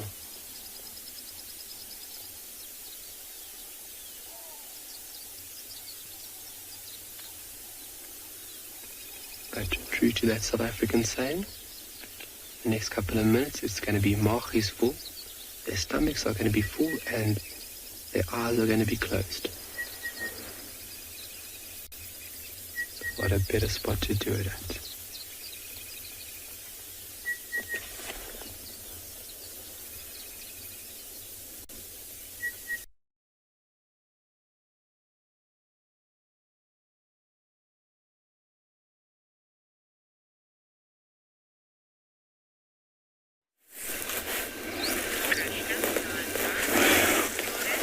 Well, look at this, guys. I've been following the lions, but I came across this beautiful parrot. It's one of a kind, and it's found in the Masai Mara. It's the brown parrot. Look at this. I haven't seen one in quite a while, and it is very exciting. You know, it's one of the parrots that is still very, very free, not trafficked, and very little known. Yeah, it was a pair, but now you can only see one. You can tell, very much like a parrot. You look at the behavior, you know. The beak meant to crush seeds and nuts, yeah, and the seeds are in plenty. The tree is on right now. It's a Diospyros. Does produce some, fruits, but it's not fruiting at the moment. But the area I am in is full of trees with different kind of fruits. So it is really, really amazing and nice to see him over here. That one, it's very hard to tell if it's a male or female when it's at a distance like that. But it is an adult because it's got that, yellowish stripe across the forehead. You see that? It's an adult, that yellow stripe that grows from one eye to the other. You can tell the behavior, even how it lifts its feet. It's very much parroty. Yeah. Usually it's a medium size, mainly brown and green parrots. This is one of the families that it relies on, usually found west of Kenya, west of Tanzania, most of Uganda, Rwanda, and Burundi. And it's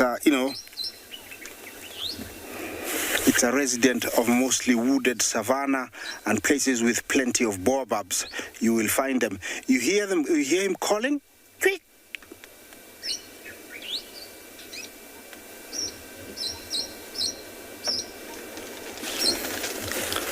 Beautiful. Yes. It's really something to have, to see him. I haven't seen one in quite a while. It's a African, brown parrot. It's also called the Maya's parrot.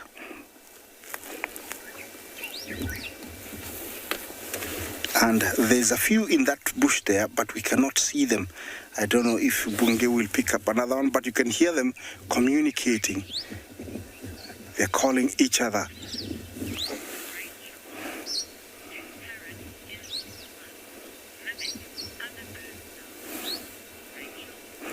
Rachel Jumbo, do parrots in the wild still, mimic other wild birds? Yes, they do. They do. And if we were here longer, you would hear, especially when one is lost and he's all alone and you hear other birds, you can hear him mimicking. The call it makes this guy is screeches, and it's got a metallic kind of slurred chattering.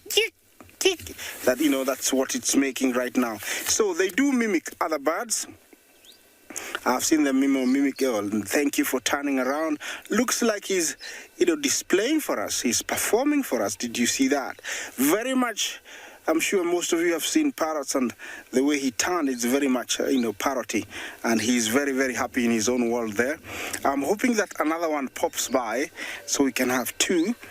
But it is a very distinct bird. You cannot mistake it. It's got that, metallic greenish, breast, yellowish shoulders, and that yellow stripe that goes from one eye to the other. It's super. Yeah, it's a pity we cannot zoom in further. That is the closest, we can get to him. But it's really, cool. He's calling. He's calling. I wonder where his mate is. Could be somewhere. Okay, off he goes. I don't know if the other one will come. Okay, looks like he's gone. And what I'm gonna do is I'm gonna go back to my lion search. Looks like Maskio's sister was heading back towards where the others were, and that's what I'm gonna do right now. But as we do that, here comes a yellow beanstalk. I don't know if he's gonna land. He's flying there. He's just flown past. He's gone. Yeah, there he is, yellow beanstalk. He's on a mission to go somewhere. That's really, really nice. Okay, I'm gonna continue on and search for this lioness, but that was an amazing find for me. I hope you enjoy it. Yeah, Maya's parrot, or the brown parrot, one of those few parrots that are still free out here in the wild. Nice question asked by Henry then. At what age would these lions, when would these lions be introduced to the pride? So they're concealed for anywhere between 4 to 6, maybe 8 weeks, and then thereafter 6 to maybe 9. This would vary depending where you are as well. This is when this female will introduce these cubs into the pride. She might also take a bit longer to do this introduction, especially if there are a little bit older cubs currently in the pride. So typically 6 to 8 weeks, but obviously that could vary slightly if there are other cubs within the pride. And then when she introduces them, the weaning process will be also put into play at that period, around about 10 weeks. So around about the same time when she introduces these ones to the pride, she'll slowly start weaning them off milk. Great question. Thank you very much, Henry. This lady is out for the count.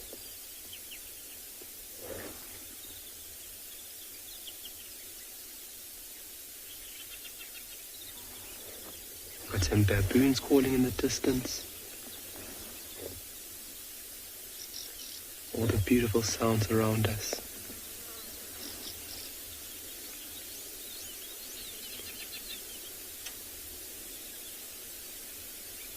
And what a morning it is.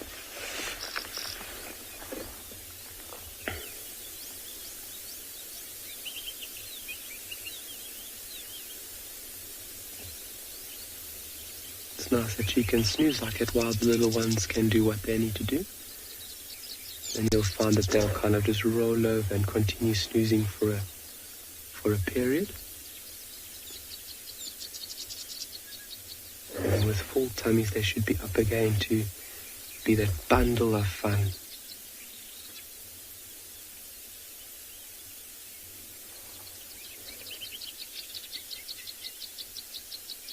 Good morning, everyone, and welcome to And Beyond Ngala. Again with me, Rowan, Odie behind the camera.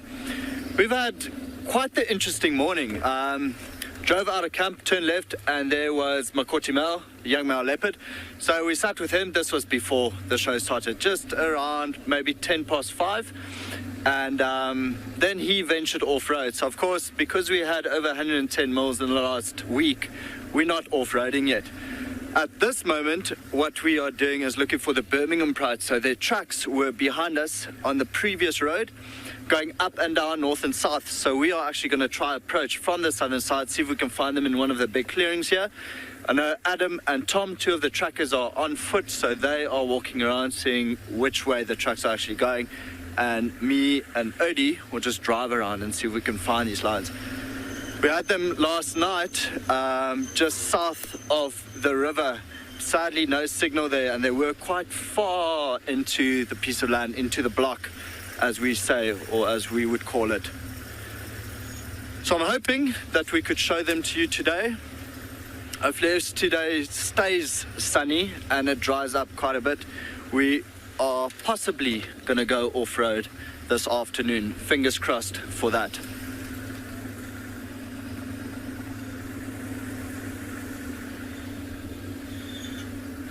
So there's also the area where you would find Birmingham breakaway pride, and quite a couple, well, actually maybe 3 days ago or so, saw a lioness here just past the buffalo carcass that you'll see on the road now with a cub. And she was definitely not the Birmingham lioness, she was one of the breakaway pride lionesses. Quite a large buffalo carcass, see the rest of the bones are in there. So this buffalo was killed by the Birmingham breakaway pride about 3 years ago now. It's actually very heavy to pick up as well. You can see quite a nice set of horns. Old bull there. Just the rest of the bones there. Always seeing those massive bones reminds me of the Flintstones.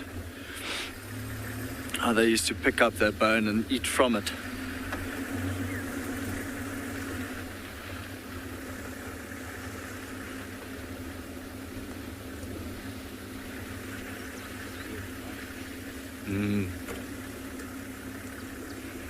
So quite a nice road to drive down because it dips down so far, and you have the beautiful Drakensberg Mountains in front of us, and then of course Maripskop on the right there.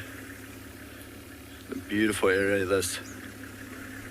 Like I was saying yesterday, it's also with that amount of rain, the green shoots on the grass are already popping and new leaves are budding on all the flowers.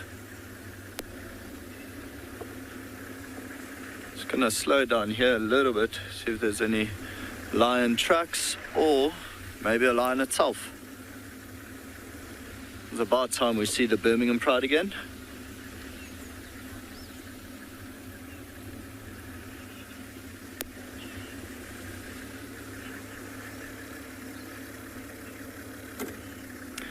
Jane asking if there has been any update on Tamboti Tom. Sorry, it might be James. James, not so far, no. It has been quite a long time since, well, of course, I've seen tracks. I haven't been here for a while now, but I've not seen any tracks of him for the past week. And I don't think they've seen him for about a month and a half, so not too sure what has happened. And it seems like, watching Makoti male this morning, he was scent marking, which for a young male leopard in his dad's territory is rather dangerous. But then again, it has been raining a lot, so it could be that we just missed the tracks. Being a territorial male leopard, the Tamboti Tom would walk very, very far and have a huge area to cover.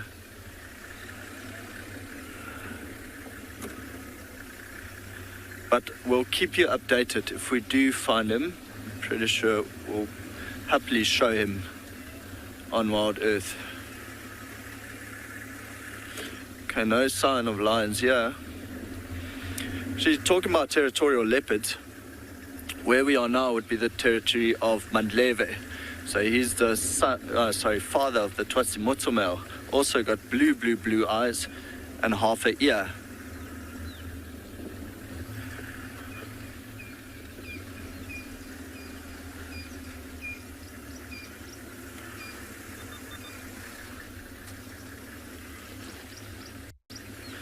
it's shaping up to be quite a nice day. Sun's out. I think Odie was telling me earlier it should be about 31 degrees today.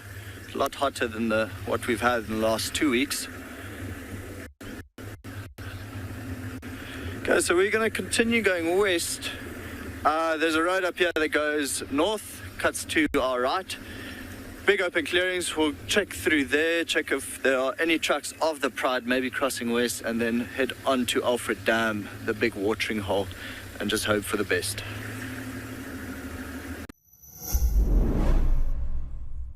Escape to the wild heart of Africa at Chitwa Chitwa Game Lodge in the renowned Sabi Sands. Come and meet Wild Earth's favorite animal characters with an exclusive offer. Pay for 3 nights and enjoy a 4th night absolutely free. Plus, kids go for free. Ready to make your travel dreams a reality? Contact Wild Earth Travel today. Your adventure of a lifetime awaits at Chitwa Chitwa. Wild Earth Travel, where every journey is an epic adventure.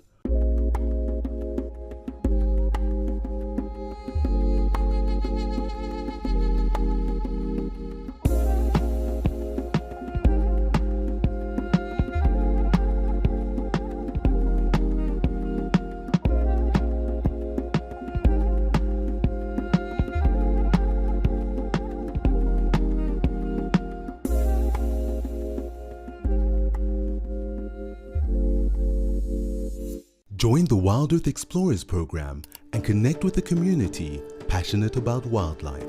Support our mission to share authentic wildlife experiences with the world. Your monthly contribution helps provide schools and children access to kids' safaris, fostering a love for nature in the next generation. Embrace the wonders of the bush and make a difference today. Wild Earth, connecting with nature.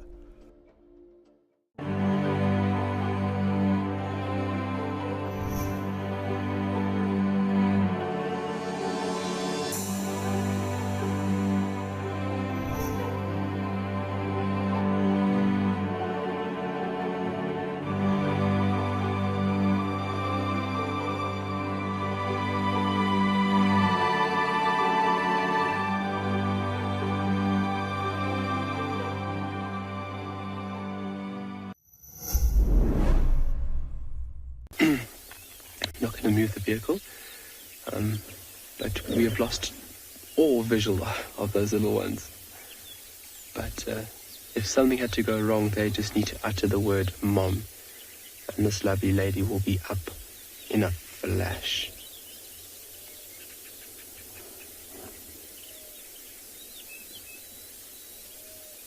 We're going to send you off to another amazing location. We'll see you now.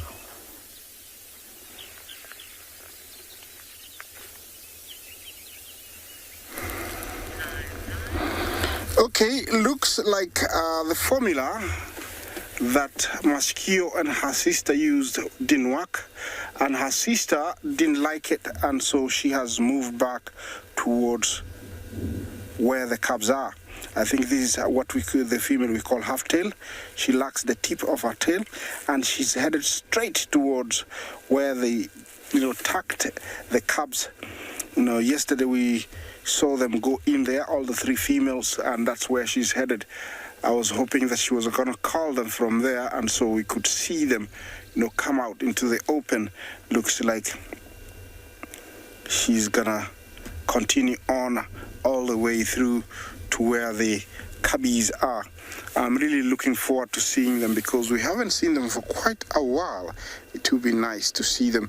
But who am I to say anything? When we see them, we see them. This is nature, and we are at its best place where it can be. Yeah, this pride is called the River Pride, and they have some new ones, and we haven't seen them. Some of them, David saw them about 3 weeks ago, and I haven't seen them myself, so I'm really, really looking forward to seeing them. The grass she's walking in is elephant grass, a grass that I really respect because as a young boy we used to go collect it to sweep outside our homesteads, and you used to have almost a fresh broom every week because it is in plenty. Hence its name. It's mainly fed on by elephants. Buffaloes do try, and rhinos, but mostly it is elephants. Looks like she's gonna disappear on us quite soon, or maybe stay there and call the cubs. Remember to talk to us, #Wild Earth. Question and comments are very welcome. This is a live broadcast, and I'm in the Masai Mara, in the Mara Triangle, and I'm just looking at one of the river lionesses heading towards the bush. These girls, it's a proof lions work really, really hard to get their food. It's no joke being a lion or a lioness out here in the plains, because everybody is looking you as a threat, and they would wish that you'd starve to death. And so we have seen how hard they work. I'm sitting here, watch her disappear, and while I do that, let's join another live safari vehicle.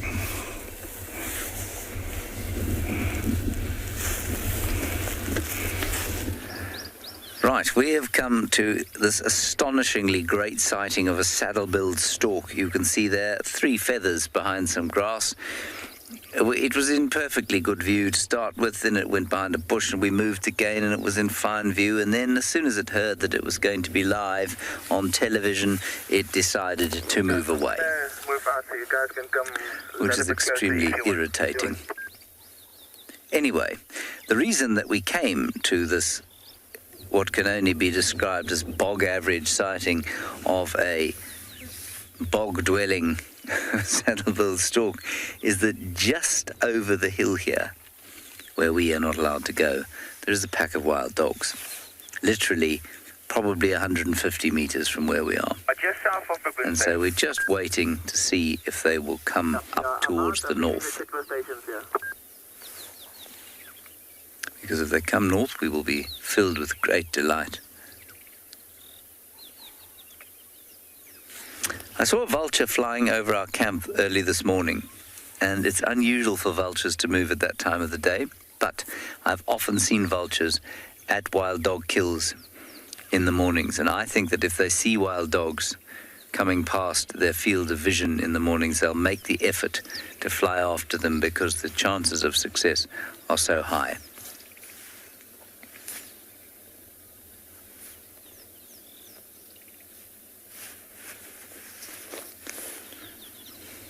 May just catch a view of a Land Cruiser going past at the moment. It's Peter from Nkoro, who found the wild dogs. There he is. Hello, Peter. Anyway, there is our saddle-billed stork, looking for the new frogs of the season and hoping desperately that it'll catch perhaps a giant African bullfrog.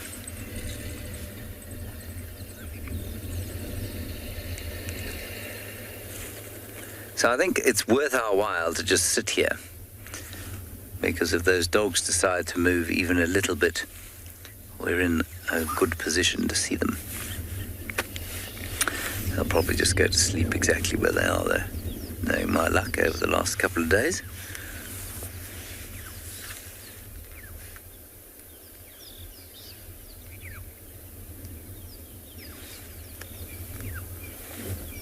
Strange cold wind continues to blow. Let's check what the weather's going to be doing.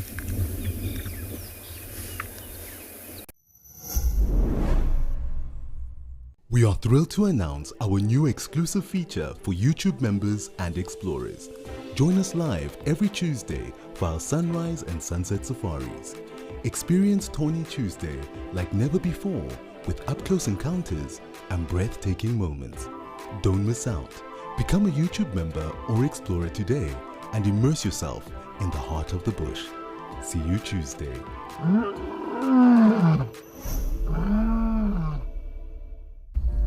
Discover the wild beauty of Amakala Game Reserve, where adventure and luxury meet. With 9 spectacular lodges to choose from, Amakala offers an array of unforgettable experiences. Dive into the heart of the wilderness with a guided hike and spend a night under the stars. Ready to explore and meet the Wild Earth animals and crew? Contact Wild Earth Travel to learn more and book your journey to Amakala Game Reserve.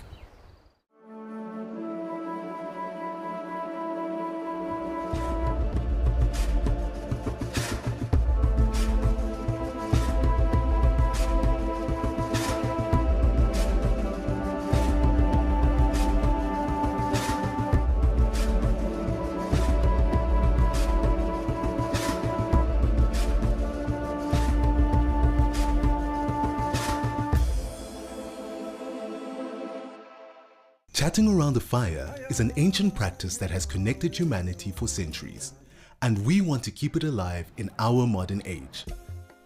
As an explorer, you'll have access to intimate gatherings with our naturalists, fascinating guests, and experts where we share knowledge, insights, and stories around a crackling fire. Rediscover the power of connection. Sign up to be an explorer today and experience the magic of Wild Earth's Fireside Chats.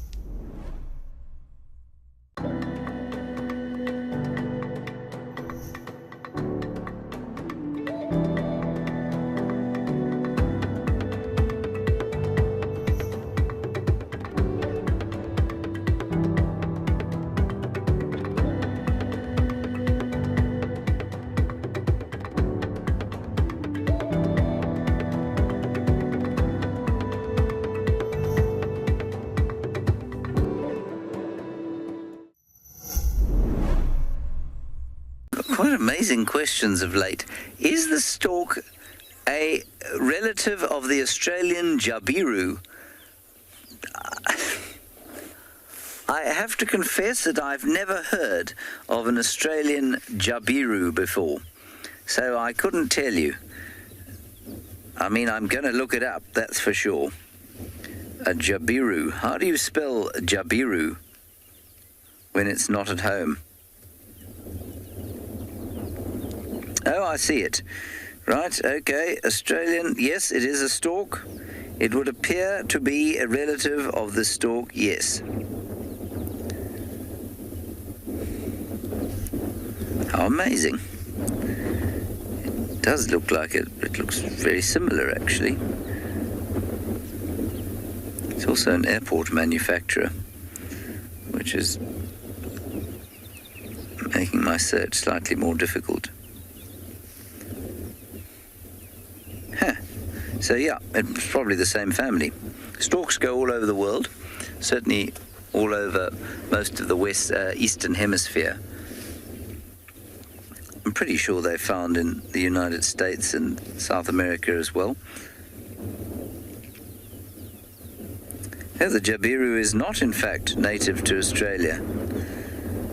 The jabiru is a large stork found in the Americas from Mexico to Argentina, except west of the Andes. It sometimes wanders into the United States, usually in Texas, but has been reported as far north as Mississippi. There we go. It's a least concerned bird, and it is a member of the stork family. The jabiru. We have now learned something new, Paul. The jabiru. Looks like an ibis crossed with one of these things. Yeah, I book a move and I'll just drive straight west. So our herds here are slowly grazing, and there's a water hole over here. So some of them have been drinking. I can see the foothills of the escarpment where the lions were trying to get closer to them, but they moved away from the lions. Now slowly they're heading towards the west. So we saw the herds moving towards the east yesterday, but because of the rain, they've all decided to come back this way. Because of the fresh grass that pops on the ground after the rains, they get attracted to that, and the movement keep on changing from direction to direction, depends on the weather pattern. And as they walk, they keep on following good pasture land and where there's adequate water. You can see amongst them there's some zebras there. They come in handy when it comes to security. We've had lions trying to hunt the entire week with no success. So yesterday, there's a lion that was tracking, failed. This morning, we have 3 lionesses that were tracking these wildebeest, but then failed again. Over in the distance, I can see some zebras and wildebeest staring. Could be they might be predators. See how they're all concentrating and looking at one direction. I think there possibly might be a predator there. This is how sometimes we tell if there's a predator, because when they stare at one direction without moving, it simply says there is a predator. Look at the zebras up in the front row and the wildebeest, heads pointing forward. Yeah, the ones to the very front row.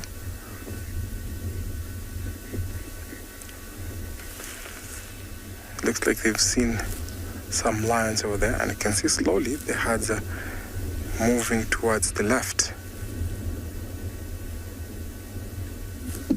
At these waterholes that are around East Savannah, these are prominent places where predators will like or prefer to come and hide, because they know this plains game will take an advantage of the water, and that's how they fall prey during the day.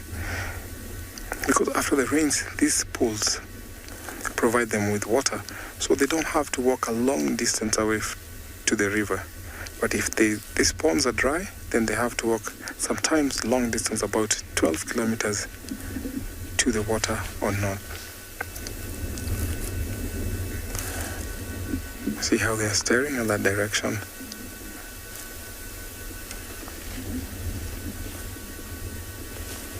Zebras have sharp eyes, and that's the reason why you find them walking alongside wildebeest.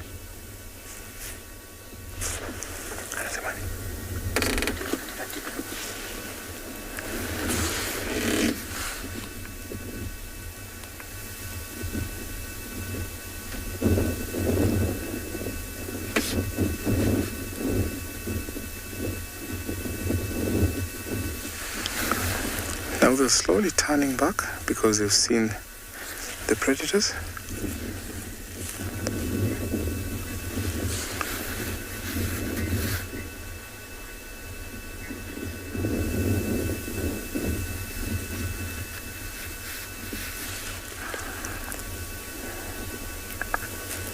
And after a predator has moved away, they are relaxed, carry on with their grazing, because there's no way they can be surprised because they're on a raised platform.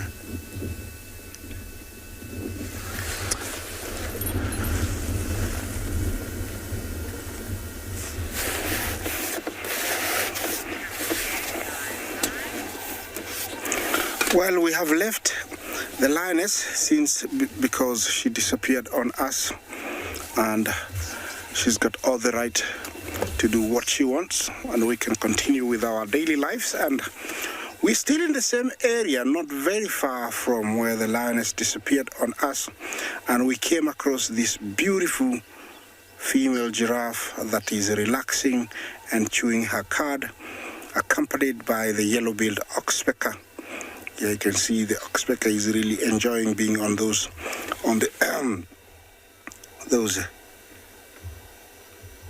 mane of the giraffe, just relaxing there. I don't know exactly what it was doing, but look, it was like doing a dance. Yeah, that was the oxpecker, but this is the face of the Maasai giraffe. You can tell that the lips are very loose. There's almost no bone in front there. They're just like fingers, large, huge fingers. Look at the eyelashes. Those protect the eye when, they're going through thick brush. What I would like you to experience is how they regurgitate their cud, and from the angle where the neck meets the head, where it bends where the oxpecker is, I'd like you to watch that spot. Once she swallows, you're just going to wait for about 2 seconds, and you're going to see a rush of a ball coming up and being pushed back to the mouth, and it's very interesting to see, because when they fill up the large intestine, the rumen, they just stop and regurgitate it. Have a look. You'll see something come up. You see there. Did you see that? Yeah, that's how they shoot it back as a large ball, and then they continue chewing it. That's a side profile. Those eyes look like they're just dark, but I tell you, my friend, they can see a very, very long way. And it is the giraffe see in color, and I can believe that, because when you're really close to the vehicle, sometimes they actually bend down. It's like they really want to investigate. Very inquisitive. They want to look inside the vehicle and really tell who is in there, and differentiate everything. Looks like she got a little bit uncomfortable with the oxpeckers, and she's moving slightly further. This is a female. Always you can tell by those horns, and she is carrying a young one. She is very, very pregnant. Now she has decided to take over the road. I cannot blame her. There's no traffic, so she's got all the right to do that. It is very lucky for our generation to be seeing these tall guys.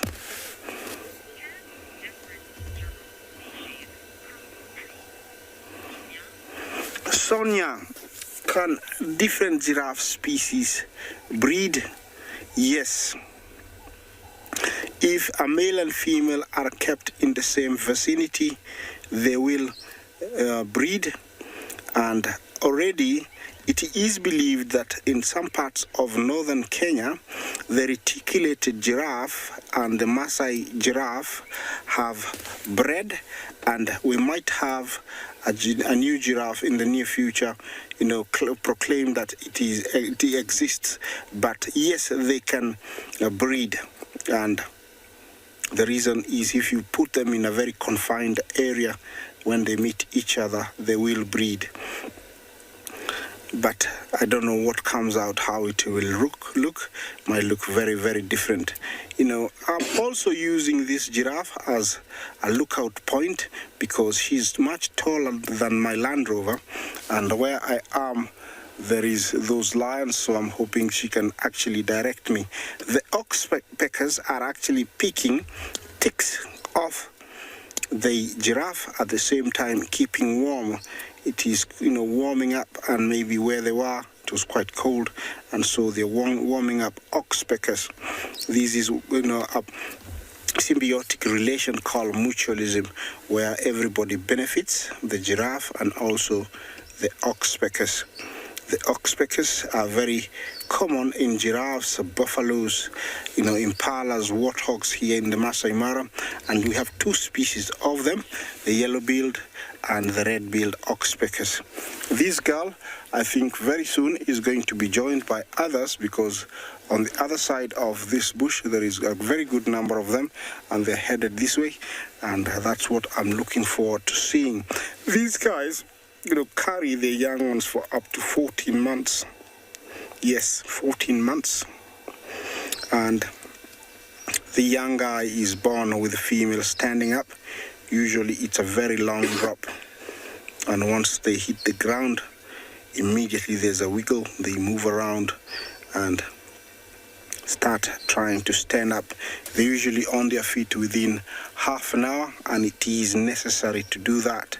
Here, you snooze, you lose.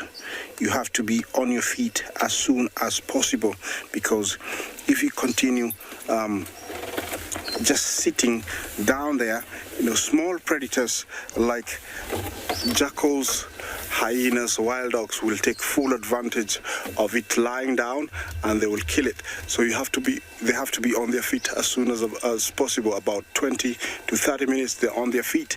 Their mothers will actually direct them towards a hidden bush where they form what is called a crèche.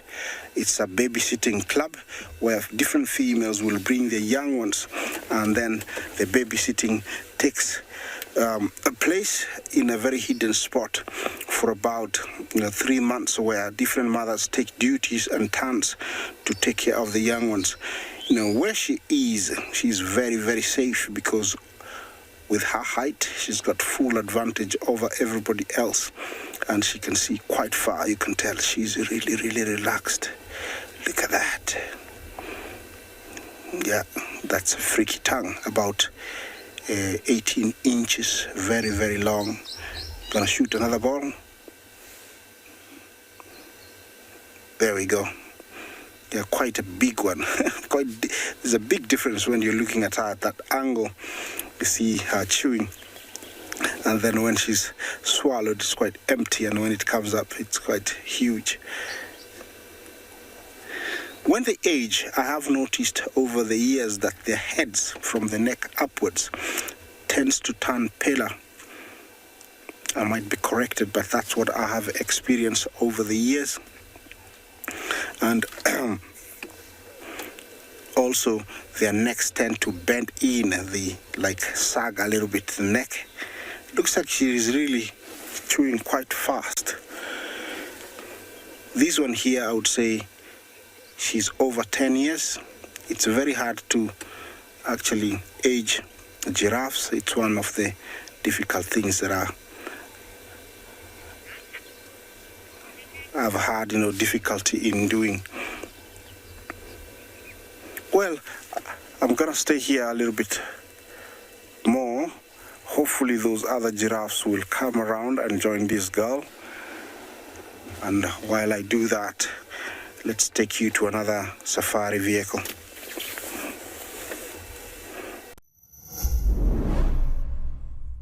Embark on a wild adventure unlike any other.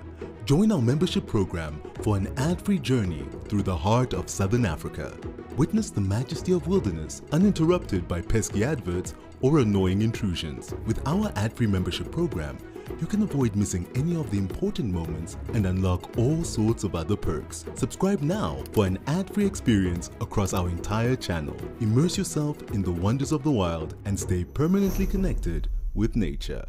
Discover the untouched wilderness of Botswana at Mashatu Game Reserve, now offering free flights from Johannesburg. Book 3 nights and enjoy an extra night for free. Experience a starlit night at the exclusive Lala Limpopo Sleepout Hide next to the Mashatu Waterhole, previously known as Pete's Pond. Contact Wild Earth Travel today for a unique itinerary which includes Mashatu, the land of giants. Wild Earth Travel, where every journey is an epic adventure.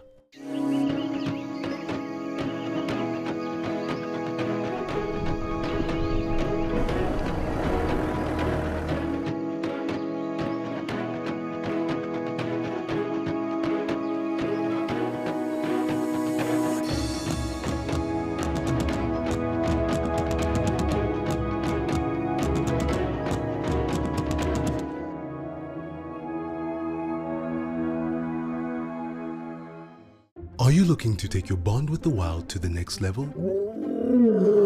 Download our app and access in-depth chats with our naturalists and special guests.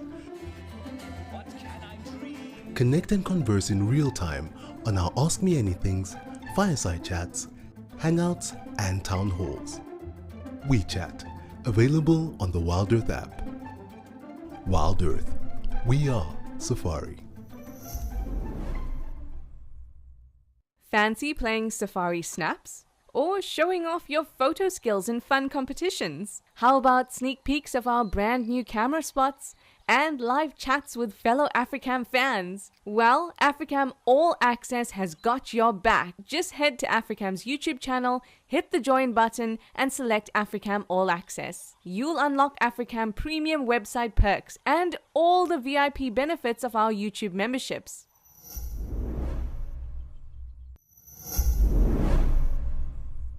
Loving the warm weather. I mean, this is really the first morning we've had sunshine in, I would say, at least 2 weeks. So it's really a time that all the birds can start strutting their stuff and calling and attracting females. But it is the breeding season right now for most of these birds in the Lowveld. So they need to make the most of this short period before, too much competition, and then they get less success. And this grebe keeps going. Right now it's just sitting there sort of in the open water, but it keeps going to the left at edge. Kendra, grebes are solitary or in pairs. So we often see pairs of grebes at water holes which are mating. But I actually don't spend too much time with grebes, to be honest, because this is the first one I've seen here at Pride Lands at Leopard Dam. I know on Korongwe, where we started filming a while back, we had some grebes in a waterhole, and it was amazing. They was incredibly territorial. The thing would rush around chasing all sorts of other birds around. And I think you had some grebes at Djuma for a while. I'm not sure in which of the dams at Djuma, but I know that you were at Buffelshoek Dam. Now, that must have been cool to watch them growing the little ones. Oh, that's super cute. So it must have been nice to see them growing and the youngsters growing as well. But I would like to see 2 pairs even. Oh, that's so nice. Well, we've just got the one for now, but hopefully we'll have a pair that, the second one that arrives soon, and we'll get just as much of enjoyment to watch them growing. Oh, there's a beautiful yellow bird that's just arrived here. I don't know what it is. I don't know if you can see them. Oh, they've flown off now. Oh, no, they're still in there. Do you see those ones there? Seb, you see that small leadwood that's just to the right here? Oh, they look like maybe village weavers. It's very difficult to see from here, but it looks like they're actually trying to gather nesting material. Oh, they're flying. Darn it. Of course, as soon as we try and put them on screen, they disappear. But there's a lot of weavers that are around this dam at the moment. It's crazy. It's a real hive of activity at the moment. Always love to see how amazing and full this dam can get once everything comes alive. We've got on this little tambuti tree over there, there's a lot of weaver nests just in the bottom part, and I think that's what these weavers were. I think they were village weavers or maybe southern mast weavers, making these nests that are hanging below the tambuti tree. These are all old nests from last season, you can tell, because they're all dry and all actually turning a bit grey and black. But the fresh nests will be looking green and lovely with the fresh grass and the fresh twigs and leaves they weave in there. So hopefully we'll start seeing some nice fresh growth and lots of mating and displaying and all sorts of funny things. Often the weavers will hang upside down from their nests and flutter their wings gently, or actually not gently, quite frantically, in order to attract a female to come in and inspect the nest to see if she would like to live in it. And in some of the weaver species, like the red-headed weaver, the female, if she's not happy with the nest but does like the male, she will destroy the nest, rip it up, and the male will have to construct a new one, which she'll then investigate later. Hopefully, if she likes that one, she'll allow him to mate with her and she'll lay an egg in there. So far, no new nests that I can see. I actually don't know if weavers will reuse the nests if it's in a good condition. I don't think so. But you can see there was one that was half built. I mean, it's in the shade right now, but you can see in the middle of the screen there's one weaver's nest that's only half built. It looks like they've started the circular sort of base and they've started to flesh it out, but it's not finished. I think that's from last season though, because it looks a bit raggedy. It looks like it's falling down. Oh, and there's another bird which I'm not sure many of you would have seen before. It's quite an inobtrusive bird. It's sitting just above us here. I don't know if you'll get that one on film, Seb. There's 2 southern black flycatchers just in the leadwood tree right above us. So now also in a pair. Do you see that branch there? Yeah, there it is. Just there in the screen. Now it looks a lot like a fork-tailed drongo, except you can see there it doesn't have a forked tail. So that's a southern black flycatcher. And it's different from a drongo in that it doesn't have a big, strong head and a hooked beak, and it's got a black eye. Now, we can't see its head very clearly, but hopefully it'll move its body and we'll be able to see it a bit more. But this bird actually imitates a drongo.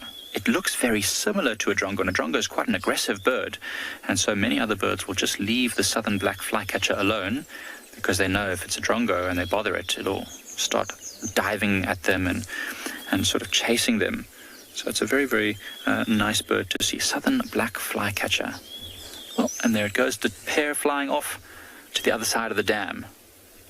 Love is in the air. Almost every single bird that I'm seeing is in a pair. So it's really nice to see. That's why the grebe's looking so forlorn over there, because it's just on his own. Hopefully he's going to find himself a lady friend that will arrive soon, so he doesn't have to be alone. So he's still there underneath that weeping boar bean in the shade. So it's shallow water over there, probably lots of insect activity underneath the tree. Remember, that particular boerbean is the one we filmed lots of times with huge amounts of bees and birds and all sorts underneath it. So it'll probably be catching anything that's falling down. Jolly Whiskey, I think grebes are quite closely related to ducks, but they are not ducks themselves. They are grebes, so it's a slightly different family. But as I mentioned before, very similar habits. You know, eating aquatic things like invertebrates and fish and all sorts of frogs, and living on the water and diving down and being, in pairs. So share many similarities, but not ducks themselves, but similarly related. I'll actually have to look a bit more because it's very tiny as well. It's always, when you look at a grebe up close, you just realize just how tiny a little grebe is.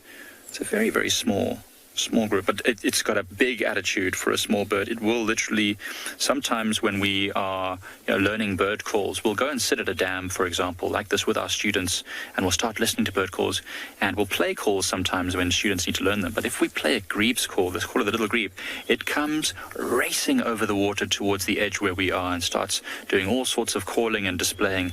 I don't know if the call is enticing it to defend its territory or to try and attract the potential mate, but they are very quick to respond. So I won't play the call now because this poor grebe is trying to get food, and if I start playing the call, it might race over here and start defending its territory, and then it won't be feeding.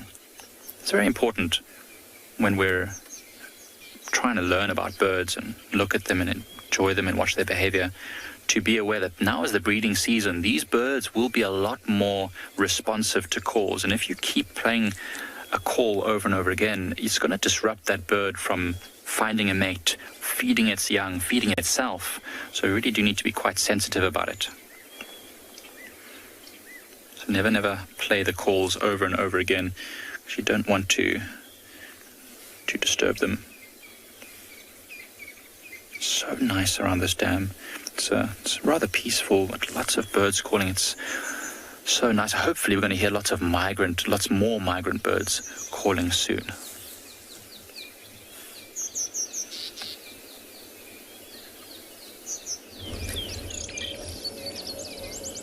That sounds wonderful. It is a really nice, peaceful day. Really, really beautiful. And here we have some squirrels. There were two of them playing around. Now we've just got the one. Where's our second friend? There we go. Eating pretty much anything they can get their paws on. Digging for something there. Oh, what have you found? Now they will quite literally eat almost anything.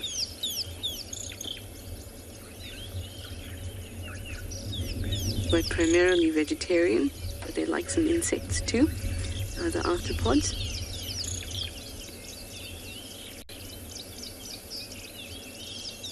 Oh, that's so sweet.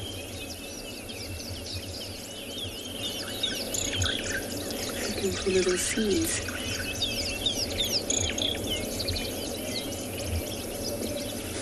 At camp recently, PK and I saw a monkey.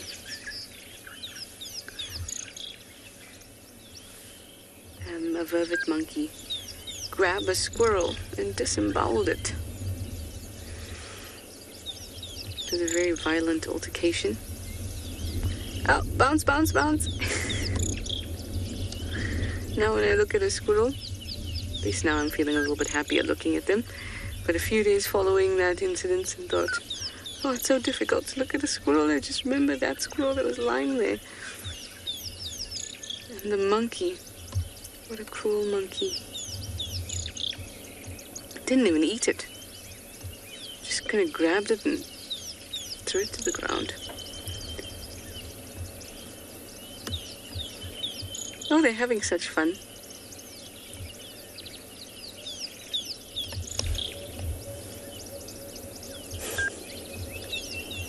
Tails up and fluffy.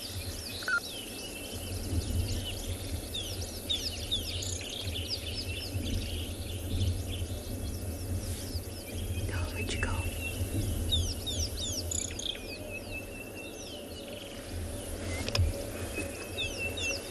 unexpectedly, I found a dung beetle for you. Let me just collect it from the bottom of my vehicle. Hang on.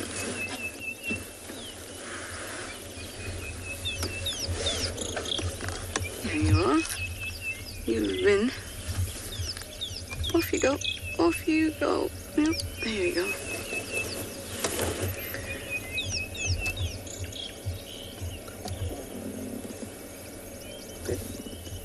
Yeah. You've been at the bottom of the vehicle this whole time. I heard you. Let me...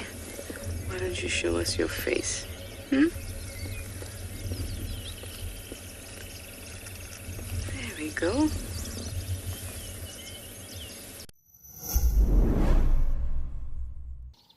Join the Wild Earth YouTube superfan community and unlock a world of additional perks. Get exclusive early access or discounts to Wild Earth travel deals. Wear the best bush attire with merchandising discounts. Enjoy an interactive live monthly private safari. Don't miss out on the ultimate fan experience. Join the YouTube superfan community today. Are you ready for the adventure of a lifetime? Discover the magic of Africa with Wild Earth Travel. From a big cat safari to a jungle trek with gorillas, picture yourself floating down the Zambezi River or witnessing the breathtaking wildebeest migration. At Wild Earth Travel, we turn your bucket list into reality. Don't just dream it, live it. Plan your incredible life-changing journey with Wild Earth Travel today.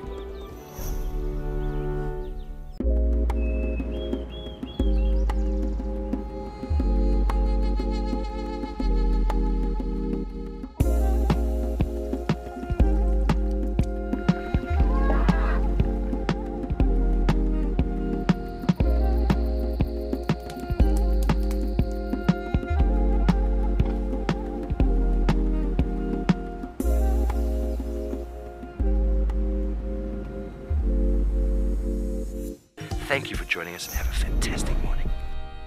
Did you miss all that?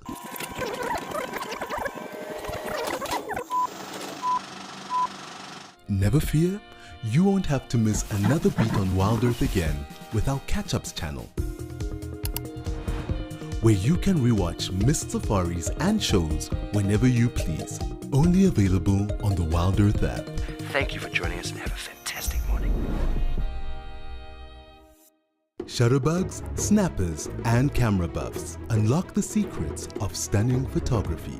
Join our live workshop on photography, editing, and color grading with James Hendry as he reveals his tried and tested methods to transform your photos. Whether you're a beginner or a pro, this hands-on session will elevate your skills and bring your images to life. Don't miss out on this exclusive opportunity to learn, create, and connect.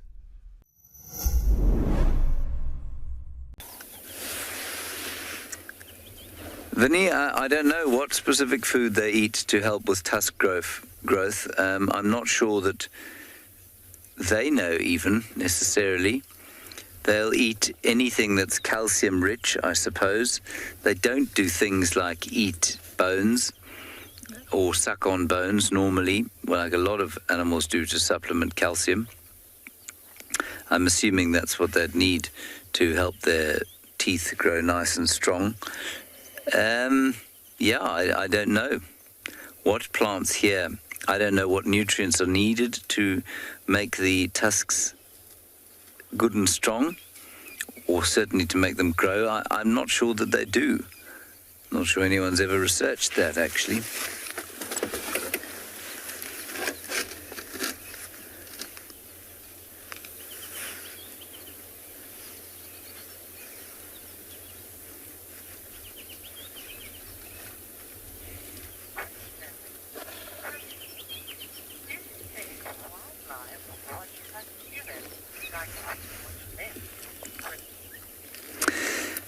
Chrissy, I do to some extent. That's a really quite interesting question. I think that the more intelligent the animals, the more interested they are in us and what we're doing. And that's especially the case if they're not particularly busy, and it's especially the case with young animals. So I think that young hyenas, young elephants, especially young elephant bulls, and young leopards, especially young male leopards, spend a lot of time interacting, looking, watching, and being amused by our presence. And by amused, I mean entertained. I don't necessarily mean they roll about the floor laughing. But I think for the vast majority of animals, we are a presence like other animals are a presence in their lives. And that's either a threat or not a threat, or something to eat.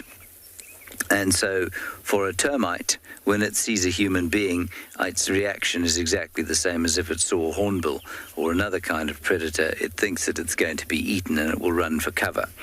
And so there's definitely no interest from it.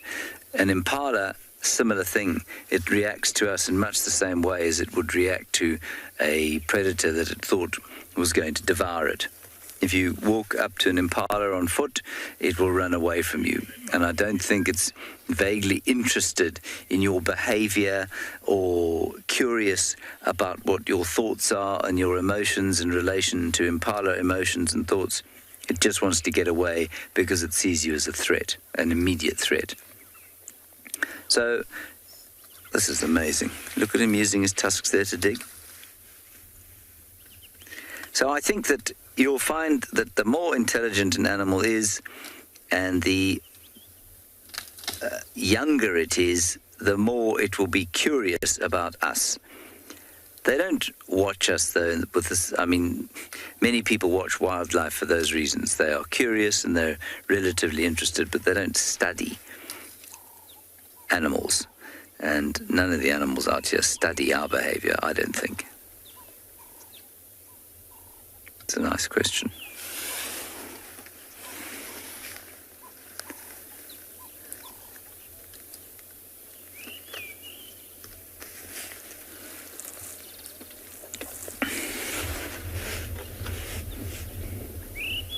It's a really cool thought, actually. I suppose we'd quite like to think that the animals enjoy studying us. But remember, it's not the animals and us. It's lots and lots of different species of animal, and we being just one of them. So I suspect that an elephant bull's interest in us would extend to interest in other bits of wildlife around him. If he's not being forced to eat, he might find a bird interesting, or a predator he finds, or even a tortoise. I've seen them playing with tortoises before. But I don't think there's a sophisticated aesthetic interest. I think it's much more an entertainment interest, if that makes sense.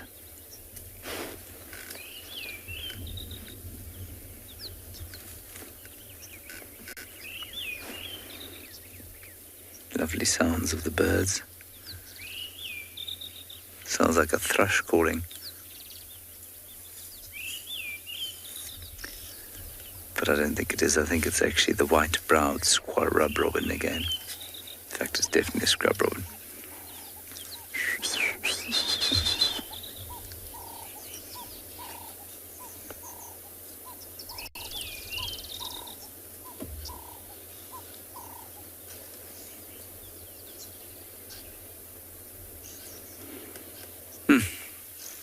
Perfectly peaceful Friday morning. Delicious.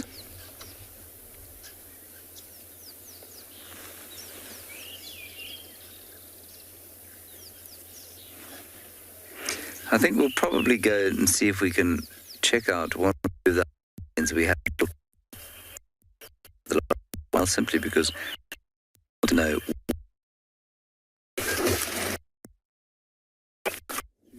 Yeah.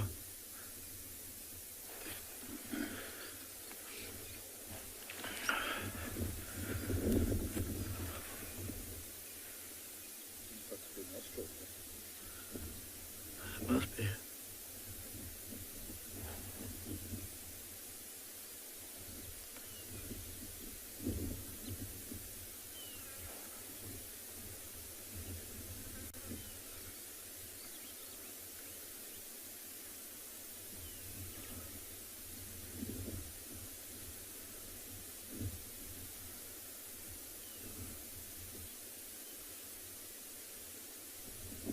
Hello.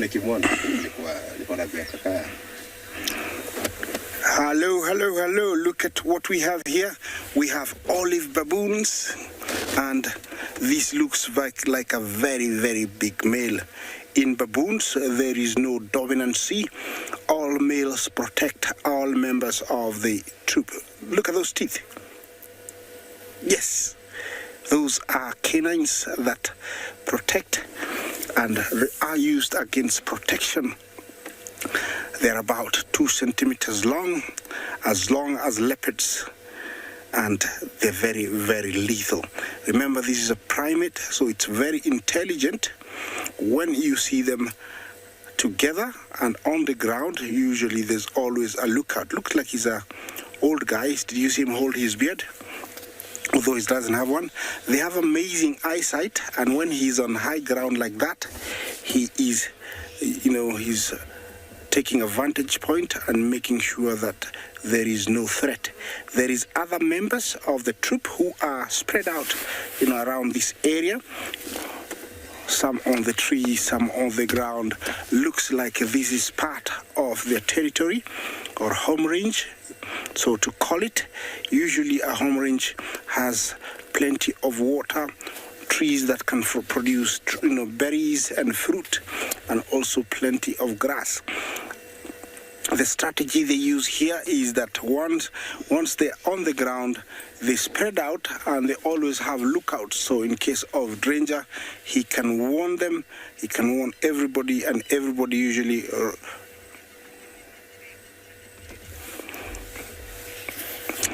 Yeah, thank you for appreciating the teeth and the size of that baboon. Yes, and usually if there is a threat, one would bark a call that sounds like "Toho! Toho!" And once that is heard, everybody scampers to the nearest tree and climbs at the highest point possible and tries to locate the threat and continues to warn everybody else. A troop is made up of almost 60 members here in the Mara, and there's no dominancy. The ratio between females and males is almost the same, and these guys breed year around.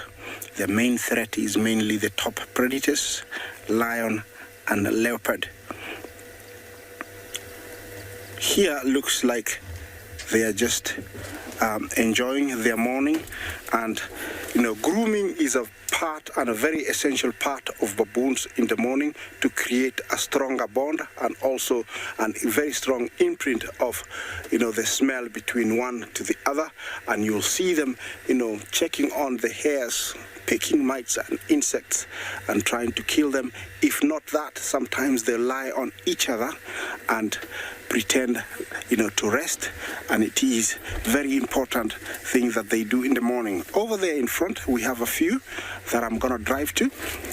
I hope they stay, but they're very, very shy here in the Mara because they haven't gotten any contact with humans, and so they usually run away.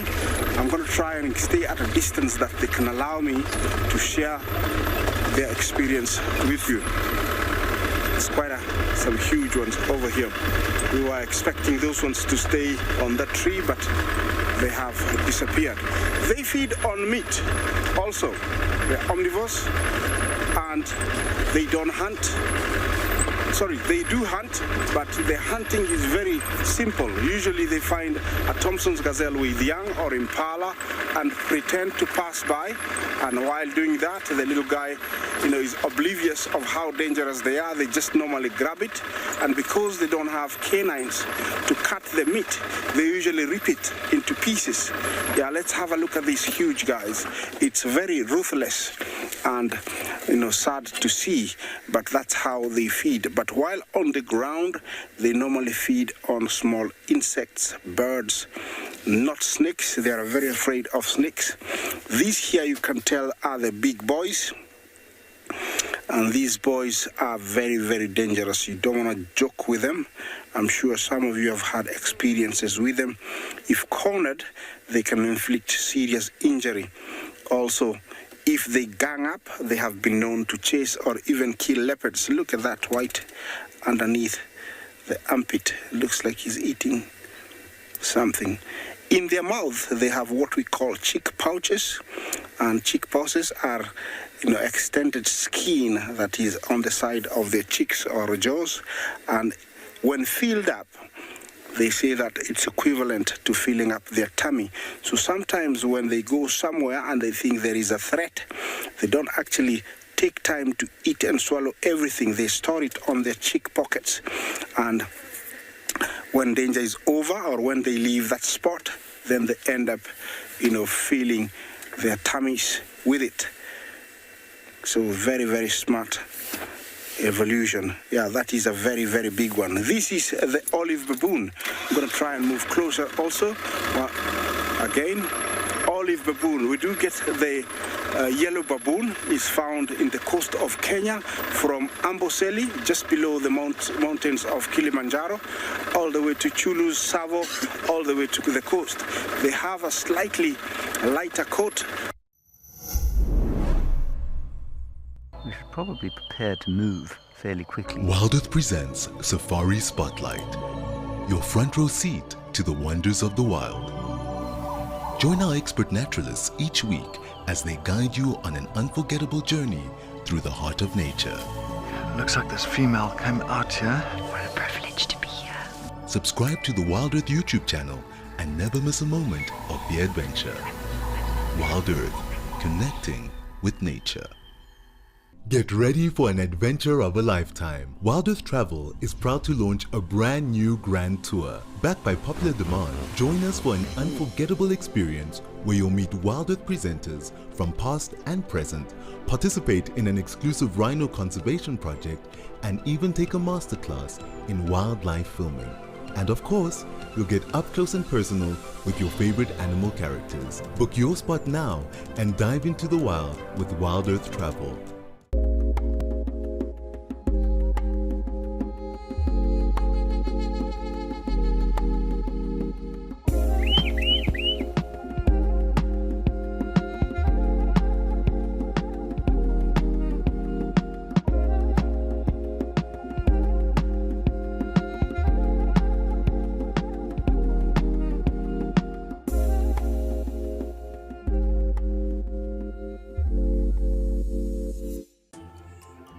Not everyone gets excited to hear a leopard chuff, spot a pangolin, or see a real impala rut. But if you are wild about the wild, you can become part of a community of like-minded nature lovers and share authentic wildlife experiences with the world. Join the Explorers Club and you will also enjoy the many benefits that come with it too. Wild Earth Explorers, it's in your nature.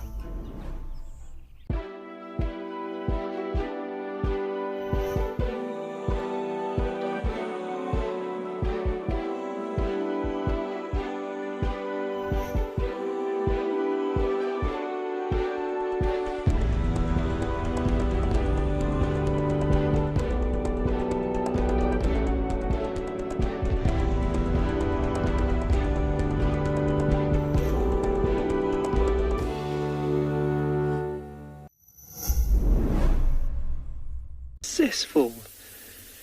It's hiding, so who can tell us what is that animal tucked up in amongst the tangled vegetation right now? We're just talking very softly, making very slow movements. We don't want to frighten this animal, and where it's sitting, look how well camouflaged this animal is. My word.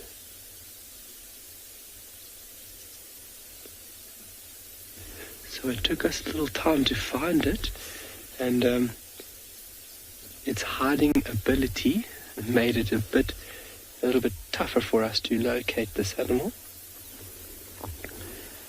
But the animal's sitting down under cover for a very important reason.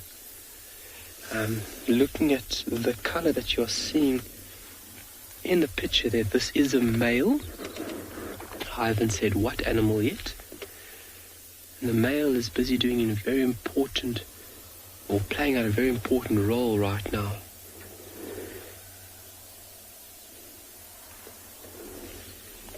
So it took us a little time leaving those cubbies. Those cubbies are man down, doing absolutely nothing but sleeping with full bellies right now. So we decided that we'll come and try and find this beautiful animal, and something that hopefully we can work in the next few days. This is a male ostrich sitting on a nest. And you can see it's a male from the black plumage being presented in the middle of the frame.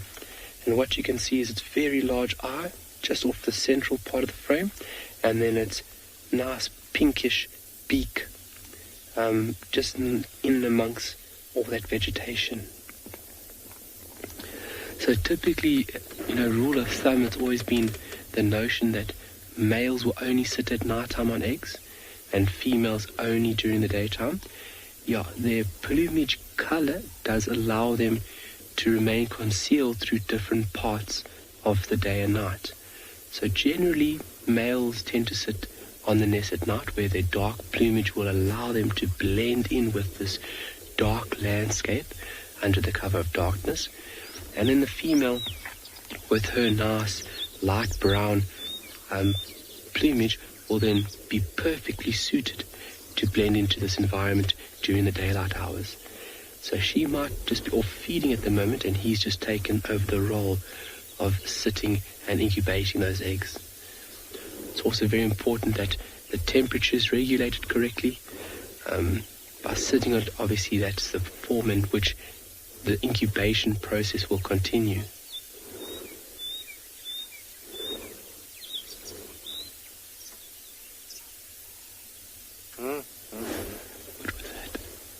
Daddy sits on the eggs while Mommy goes out to play. Daddy sits on the eggs while Mommy goes out to play. It seems like it right now. But also through these daylight hours, when it gets much warmer, and you can see there's not a lot of shade being provided from those little bushes, is that his plumage will obviously increase his temperature, that black plumage absorbing a lot more solar radiation than the female would. And that's generally why you would find the male sitting on the nest at night time and the female during the day. Excuse me. But Mom might just be off doing her thing, and so that's why he's sitting here on the nest. And also he's a very important form of protection now. The hungry tummies of a brown hyena or baboon, you don't want the clutch to be lost, because you've put a lot of energy and a lot of time into producing these very large eggs. And so he would be here for safety. If anything comes in here, he will act aggressively. And you don't want to mess with an ostrich around a nest. They've got no scam. They've got no hesitation to run up and almost steamroll you over. They've got that big front claw on the toe, and as well as very powerful legs that can inflict quite a lot of damage. But what a marvelous sight, and also how lucky are we to be able to be in and amongst this nest.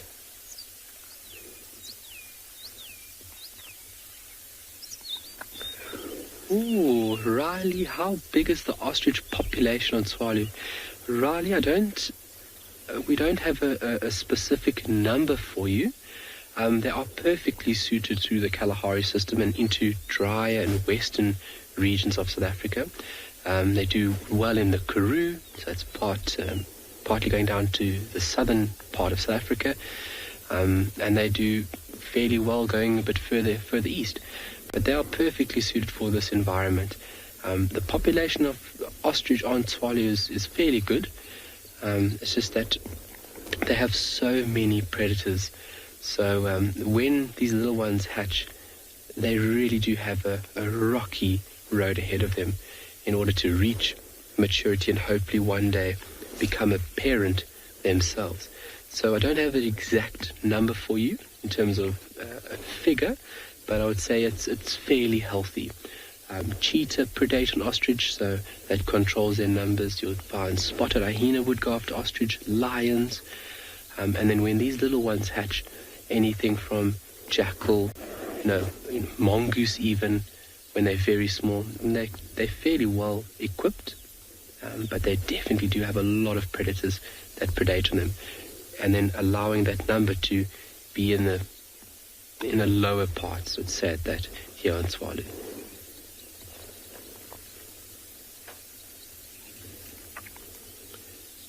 But hopefully in the next couple of days or next couple of minutes, we can find a better spot to hopefully get a better view of those eggs.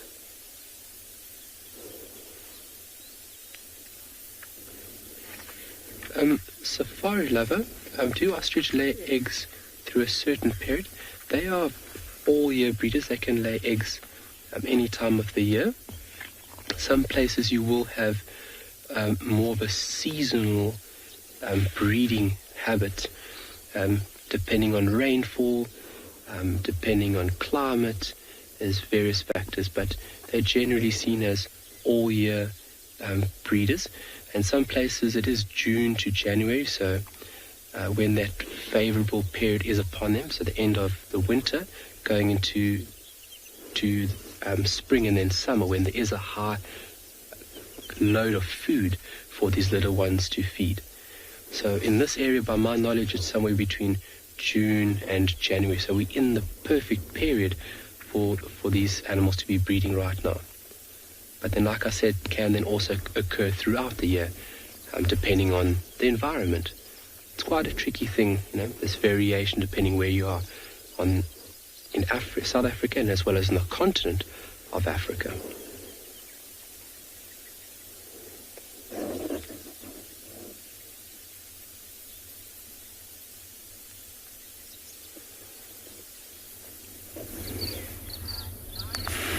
Now we have got a very innocuous herd of impala. They were right in front of us, but again have moved off now into the woodlands. And this is what they do.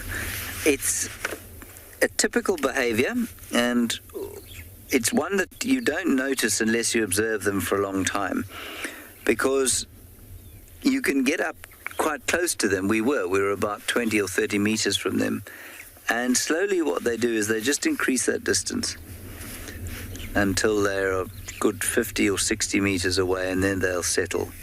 And even at that distance, they'll probably, if you hang around for long enough, they'll just slowly keep moving away. They may move back eventually, but their overwhelming desire is to just put distance between you and them. Or their overwhelming drive. I'm not sure it's a desire, it's a drive. And they've just started moving off. And they'll do this wherever you are. Very seldom will a herd come closer to you. It's not the same with Nyala and bushbuck. Similar for kudu.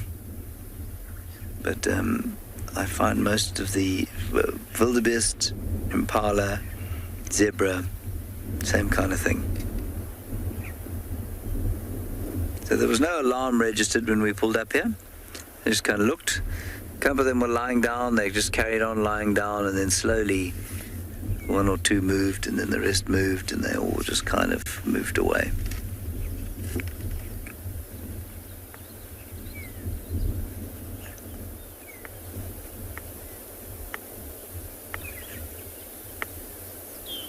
And they obviously just, the further from us they are, the safer they feel. It's quite a good strategy, I guess, if you're trying to stay alive out here. Anything that could be a threat, you try and stay away from.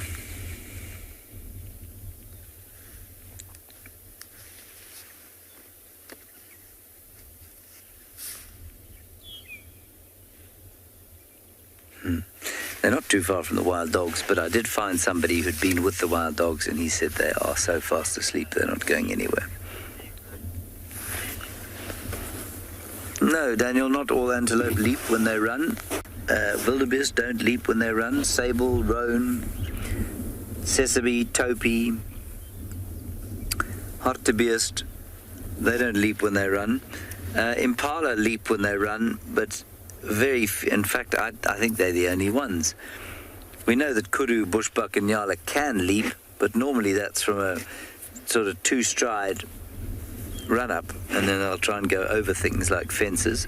I've watched impala, at least I've watched kudu and nyala jumping into the Vuyatela camp over their fence, but they don't take a run up to do it, they just kind of jump. So no, I think impala are probably the only ones that do it. Springbok do it as well, although strictly speaking they're not that closely related to impala. So some of the gazelles do it while they're running. They'll run along and then pronk or do some leaping. But no, steenbok, duiker, you won't see them, waterbuck running and leaping like impalas do.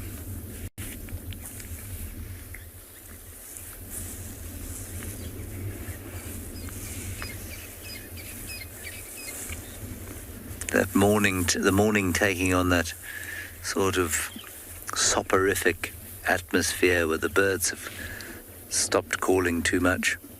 There's just a few starlings squawking away. Breeze is up, heat is building, and animals, for the most part, are heading for the shade to re-chew their breakfasts if they've had a whole lot of grass or tree leaves. Or in the case of the wild dogs, just probably ate an impala, and they'll just digest that quietly in the shade for the next 6 hours or so.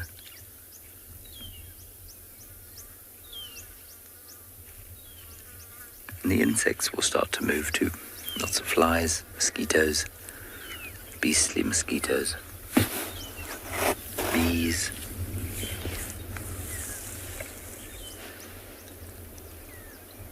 Etc. Even some dragonflies and dung beetles and that sort of thing as it gets a little bit warmer, and they all start to emerge.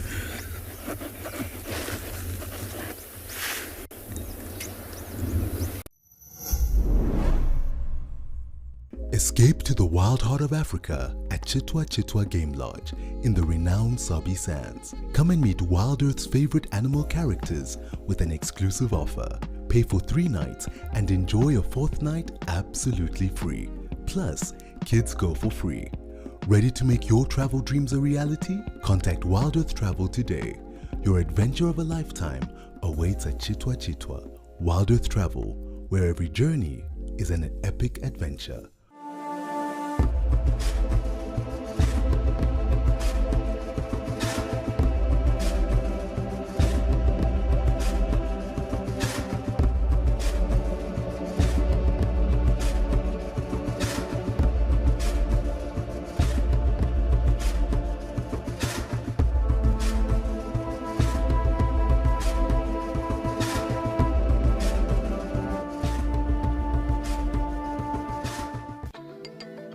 Do you sometimes imagine what Wild Earth would be like without adverts? A chance to properly immerse yourself in nature without any interruptions.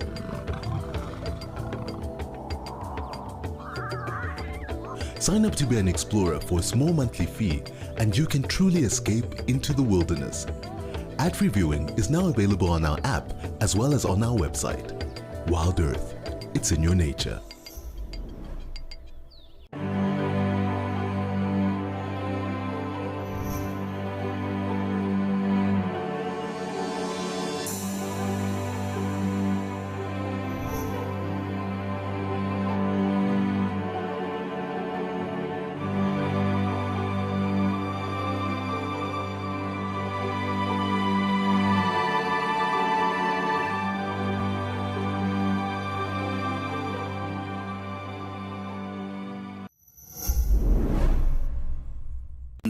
Rosmel,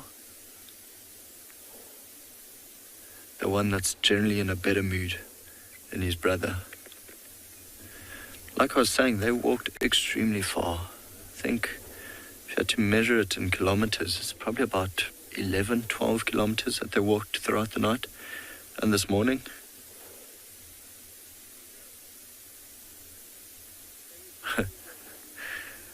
I think he's a little bit scared of that lioness. She's huge, which is quite nice. I think with her genes passing through into the cubs, you can already see it on the white male lion on his face, how big their head is.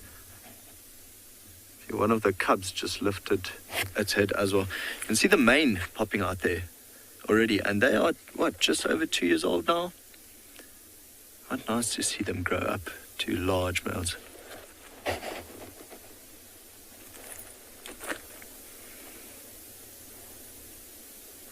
Enjoying the sunlight. For now, it's not too hot just yet, but I think later on, apparently it's getting to about 31 degrees, so they'll move further off, look for some shade. Oh, one just sneezed.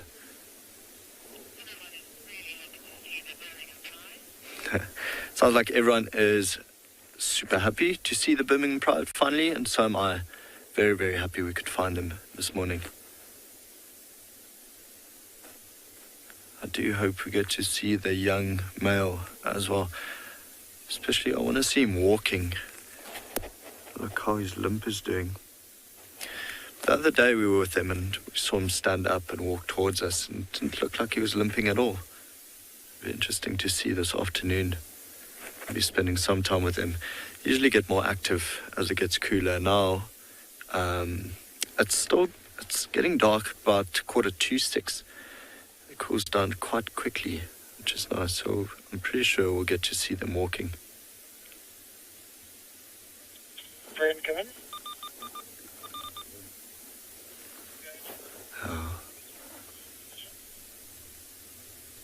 So every now and then you see a flick of a tail. It could be that is the Birmingham young male lying down there. So I knew the Ross male just went and gone down now to lie down. Not getting too close to that female. I think he is quite scared of her. I would be scared of her.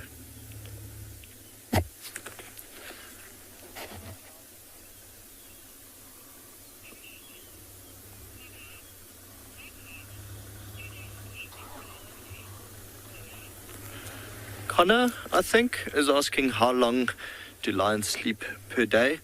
So it usually varies, whether it's winter, summer, raining, cloudy, but generally something from about 16 to 20 hours. They're generally quite lazy. But I think last night they got up and started walking at around, 6:15 about. But then often what they do is they'll walk for a bit and then they lie down, sleep again, then walk for a bit. Then they'll try a hunt. Like I said earlier, I think they caught something small last night, ate that, slept for a bit, then walk again. But yeah, generally lions spend majority of their day asleep. So, which is good. If you find them this time of the morning, you can almost bet money on it that they will be here in the afternoon. Unless if it was very, very rainy or very cloudy, then they could still be moving and hunting. But for now, I think they found their spot. Quite a good spot as well. There's a bit of water right behind them, a small pan system. So, if there are any wildebeest, zebra, buffalo even in the area, they would try come here for water. A clever spot to lie down. I see that one's just passed out completely. Belly up, feet up in the air.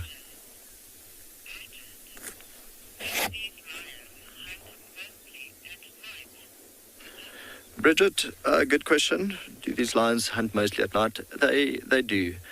Predators have phenomenal eyesight, and then great eyesight at night as well. And this is the time they'll use that advantage to actually sneak up on prey. So lions are ambush predators. And yeah, so she's awake now. Ambush predators, so they use the cover of darkness to try sneak up as close as they can to their prey, and then just use their speed. I think it's something about 22 meters per second. At full speed, they'll try use that and take down their prey.